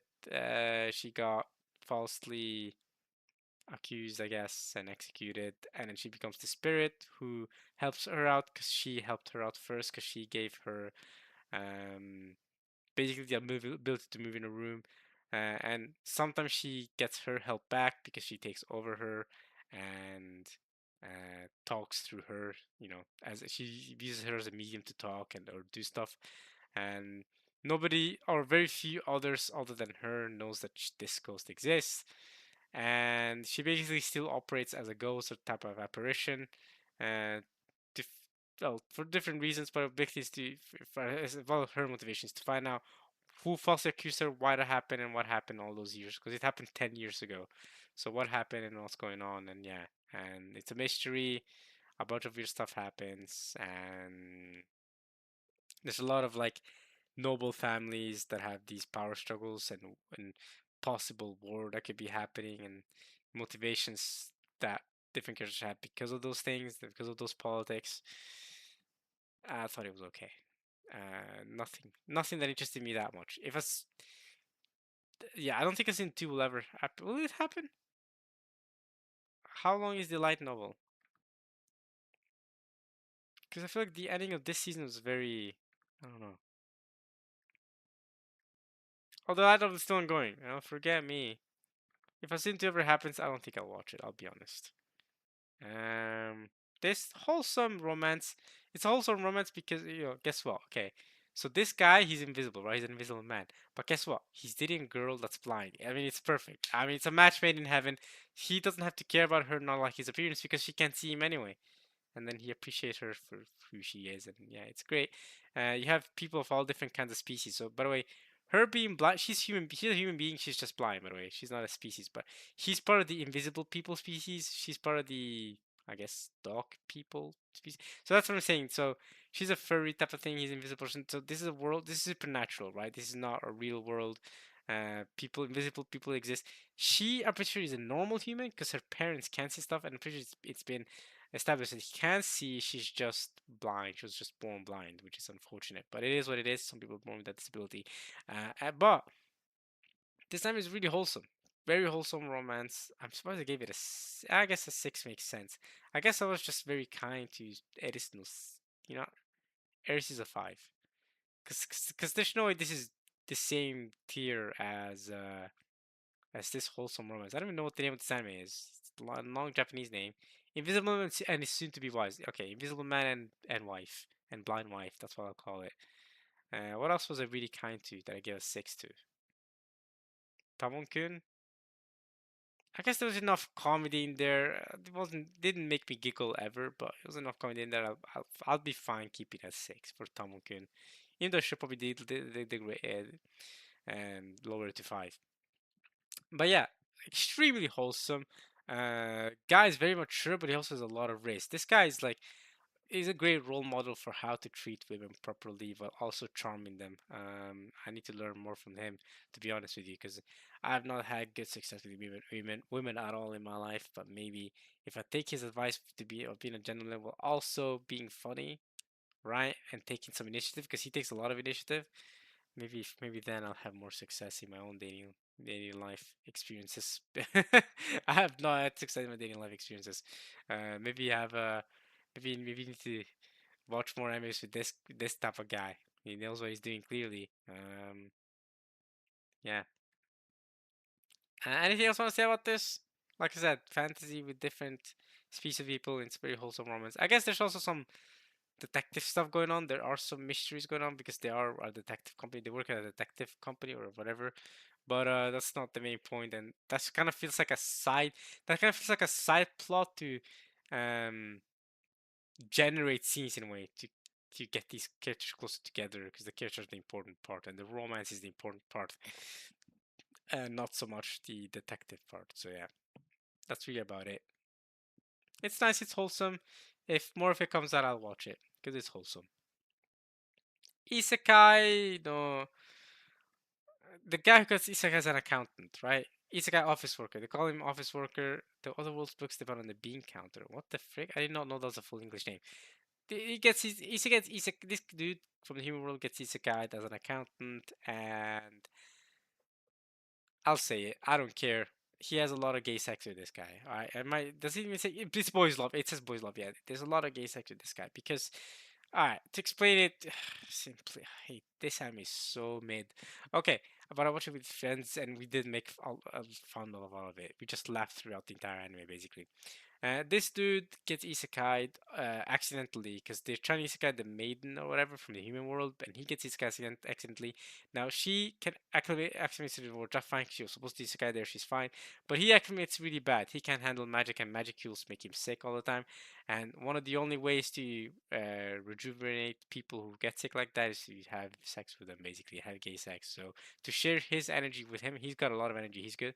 He has to have gay sex with him basically. So whenever he gets really sick, this dude has gay sex with him, and obviously to ensure that as many gay sex scenes happen as much as possible, so people who are interested, the actual target demographic anime is people who enjoy the gay sex between these two, is to make sure this dude ends up in as many, this isekai dude ends up in as many situations where his magic depletes, so that gay sex and kissing can happen between these two. There you go. I have nothing against gay sex, by the way. If this was straight sex, I still would probably not have, I still would not have watched this show. It will not have changed what I think of the show. It's mid as hell.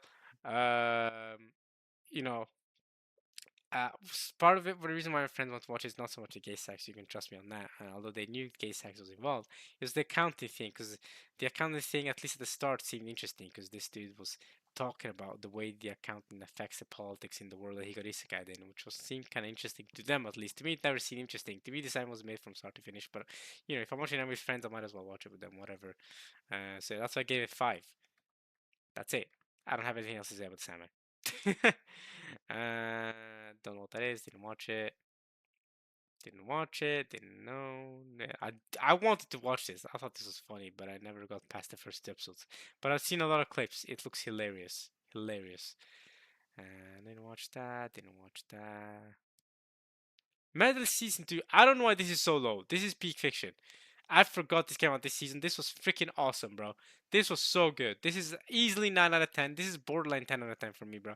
This is so good. I can't wait for season 3. I don't know to talk about this without spoiling it, but if you watch season 1 of Medalist, this is just more of that. A lot of this is set up for season 3, which season 3 is going to be the real peak. But even then, this season started off with a lot of peak, and in the next half of the season, which is only 9 episodes, yeah. The first half was very peak. Second half was still peak, but in a different way, and we're setting up for season 3, which I think is gonna be absolutely incredible. And yeah, if you like I said, if you enjoy season 1, you'll love it. If you haven't watched Metal Assault, if you don't know what this is about, it's about this girl who starts late, quote unquote late, even though she's 11, but it's late, I guess, in the skating, ice skating world. I don't know anything about ice skating. I'm going into this completely blind on ice skating. So she's starting off late, but this dude also started off late when he was in his career, but he's retired now. He's a retired figure skater. She starts off late and she wants to become an Olympian or whatever, a medalist. Get it? So she wants to go an Olympian or whatever and win medals. And he sees potential in her, even though she started off late, and he wants her to be, amazing. And he wants, yeah, basically. But she has a rivalry with this girl because she's the best skater at her age in all of Japan. Basically, everyone's looking for her. Even internationally, people are looking at her. People are saying, okay, she's guaranteed becoming an Olympian because I guess you can't become an Olympian at 11 years old. So obviously, that makes sense. You gotta be 18, 17 maybe, or whatever. So their children still practicing get up there, but in the children's level, she's winning everything. The 11-year-old level, she's winning everything, and she's still a noob, basically trying to build up to her level. This is a Naruto Sasuke situation, I guess, but I guess Naruto's not as far up to Sasuke compared to is compared to her. I forgot her name. Yasha, what's her name? What's the name of this girl? Hikaru. Hikaru and this dude. Yeah, it's awesome. If you haven't seen season 1, you should watch it. I highly recommend. Season 3 is going to be even better. Season 3 might, I think, I predict it to be the best season so far. So really, really excited. And the manga's still going, right? I think manga's still going. Or is it finished? Yeah, it's still going. So manga of this anime is still going. Manga is also really high rated. Yeah, so people have uh, high ratings of the manga. I think season 1 also had really high ratings. Yeah, 8.39. Season 2 has 8.46. So high rated anime. Check it out, guys. Champignon Witch, I watched this too. I don't like the weird romance in the head going on between this kid and her by the end of the season or going on. But yeah, I don't know how to explain this anime to you guys. I thought it was also mid as hell, but again, my friend wanted to watch it. I watch a lot of anime because my friends want to watch it. I'm watching anime with them anyway. That goes to explain that, and that counts for a lot of seasonal anime that I watch. But okay, basically, this anime is about this girl who's a champignon witch. She's the champignon witch because she leaves mushrooms behind her because she just eats negativity, right? So anything that's negative or sad or whatever, she eats it and then lays out mushrooms. And people in the city or the town find her to be scary because they see all this negativity around her, even though she's actually helping them all out, but they don't realize it, or they're because they don't like her or whatever. But she's doing her own thing.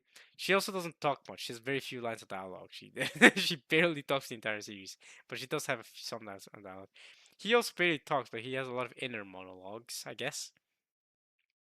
And yeah, he gets picked up by her, but that's after a couple. That happens in episode 3 or 4. First couple are just her alone.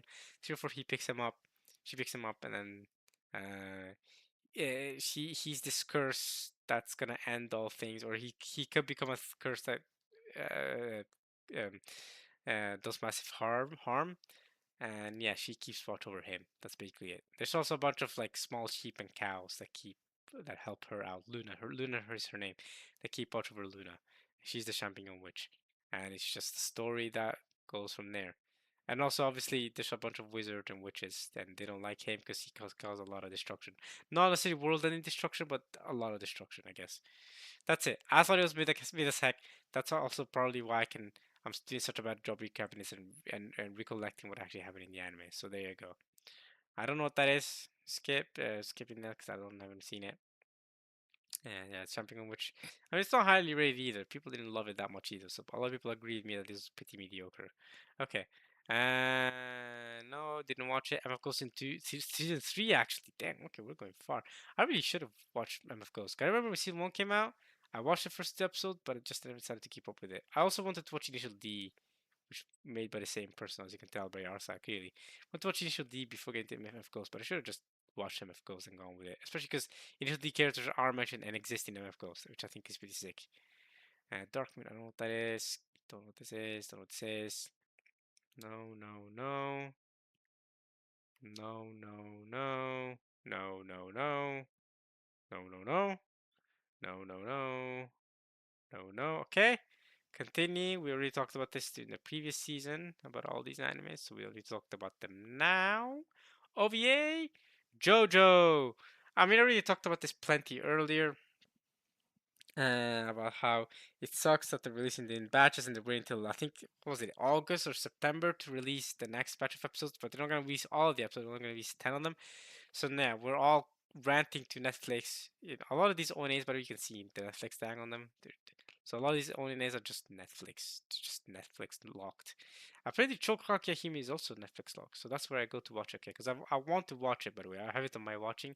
I just haven't gotten around to watching it. But yeah, with JoJo, we're all screaming at Netflix to please release it in the weekly format, which I think all of our anime fans complaining has gone through them. I think they will do that when the episodes are produced. So instead of releasing 10 all at once, they will listen to us and actually release episode 2, episode 3, episode 4, slowly but surely. So yes, Netflix, please do that. Thank you. You can do it with a lot of anime. I've seen you do it with Komi-san.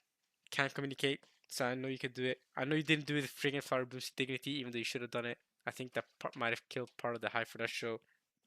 But I want to trust you guys more, Netflix. Come on.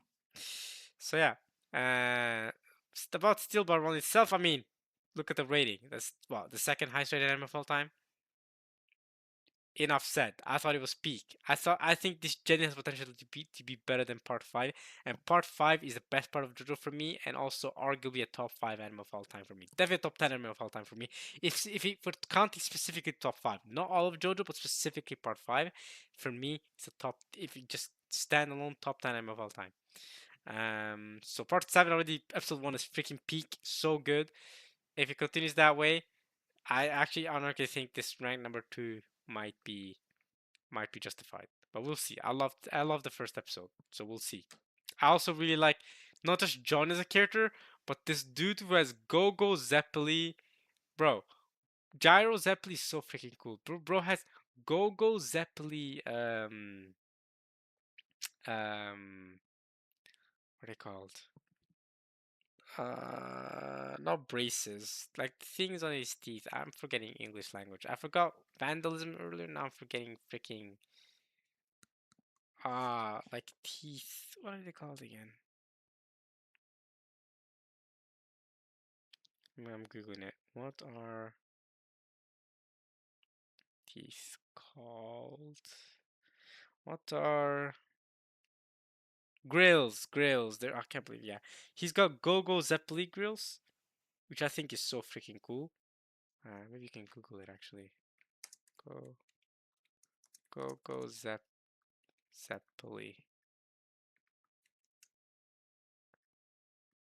What the heck? Yeah, here. Yeah, hit that overview. Yeah, here. This is I think a shot from the anime itself, which I think is supposed to be in relation to this manga shot. I think it's the same shot in the manga, but here's in the anime. Go Zeppeli. I think it's so cool. Um. So. Um.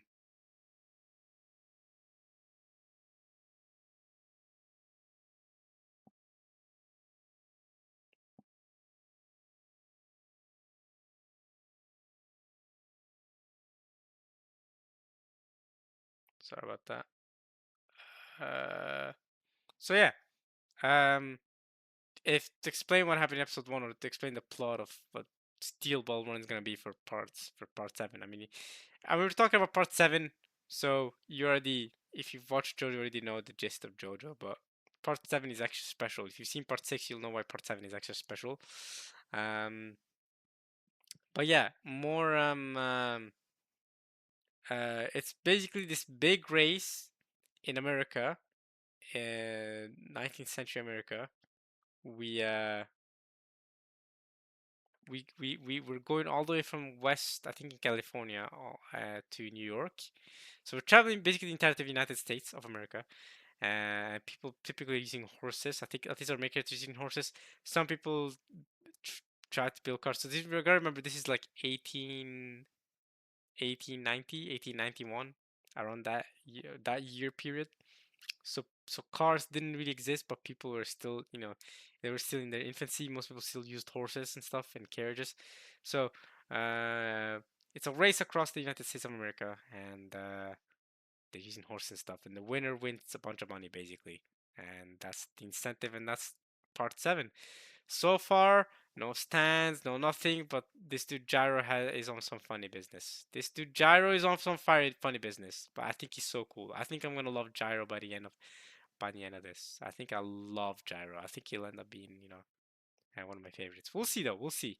Fantastic first episode. Um, Part 7, I think, is also one of those. Even if you haven't seen the first 6 parts, listen. I'm not one to advocate for part skipping. I know among the JoJo community, it's seen as the biggest sin you can ever make. But part 7 specifically is one of those you might be able to watch it and haven't seen the first 6 parts because of how completely different it is. It just, for good reason. Again, if you've seen how part 6 ended, you'll know what I mean. But yeah, we'll see if rank number 2. We'll see if the anime continues the excitement from the manga, because the manga adaptation of this is one of the most well-received manga of all time. I think it's ranked number 2 or 3. Yeah, ranked number 2. Rank number 1, I'm pretty sure, is Berserk, and not rank number 3, I think, is One Piece. So it's the second highest ranked manga of all time. So, and it's the second highest ranked anime of all time. We'll see if the anime can keep going at this quality and do the manga quality justice that people have given that rating, right? So yeah, JoJo. I don't have much more to say to it, considering just only one episode came out. We go through a lot of characters and as well as villains. I mean, they're all villains. Everyone's fighting against each other to win the money, so they're all gonna be trying to screw each other over. But we're introduced to certain characters that might be connected to characters we've met before. That's all I'll say. Which will be interesting. But I don't want to get into that too much to not spoil the first episode. It was 47 minutes long for anyone that didn't watch it. Great for this episode. Cho Kagehime, like I said, I'll get into this. I want to watch this at some point, so I'll wait. Wait up to talk about this. Prism Ronto, same. I only watched 9 episodes. I'll have some point. I'll find the time to binge the rest, and then I'll get back to you all about my thoughts on this, and then I'll talk about this and Cho Kagehime and Kage-sama, and hopefully the Kobayashi movie. If not, at least I'll talk about Bunny Girl Senpai, because I think I gotta get through to that. I do enjoy Bunny Girl Senpai quite a lot. So yeah, I'll get through all of these at least during the summer, and then we'll talk about it during our summer anime review. Because our spring anime review video will go as it goes. And we're doing winter now, and then we'll do spring, and then when the summer video rolls around, which will probably be after I'm done with my personal holiday, I'll make a video, and and hopefully I'll have had enough time by then to have watched these stuff. Beastars in Final Season Part 2. Okay. Alright, so Beastars is over now. Like, fully over. It says Final Season, but it says Final Season Part 2. But it's gonna have a Part 3, or are we over? Is it gonna have an Attack on Titan type of deal, or are we over? I don't know. Yeah, I also have it on hold, as you can tell, for 1 episode. So please, Netflix, do your job. Release it weekly. Okay, Baki though. Apparently there's more Baki. And a bunch of random stuff. Usually we get a lot of Chinese stuff too, because we're on the ONA section. So much to Chinese, Donghua, anime, Donghua. What the heck is this? One policeman. Award winning, apparently. Oh, and in Japan. Oh, okay. Huh, I don't know. Interesting. OVA? Idolmaster got an OVA. I don't know anything about Idolmaster. Go ahead. Any interesting movies? What is this? Oh, second movie for Slime. Okay. Dangerous in My Heart got a movie apparently. Okay.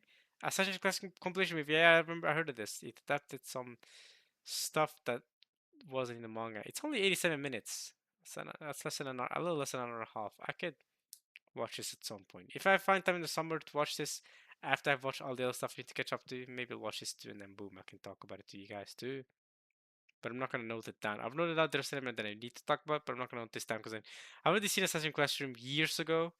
I'm not gonna talk about this compilation movie, especially if it's just extra scenes with characters that were not in the original anime that were in the manga, but that don't, saying don't mean much at the end of the day.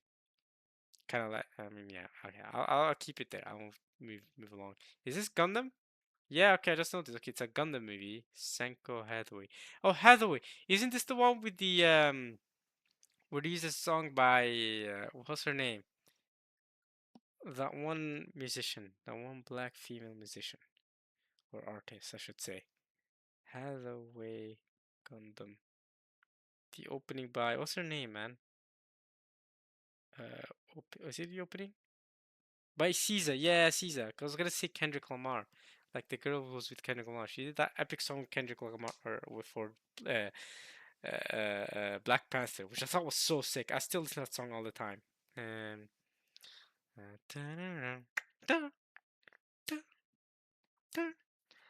I love that song. Oops, I just crossed that out. Okay, it's fine. I'll cross it out. Um, I forgot what the song was called again. Kendrick Lamar.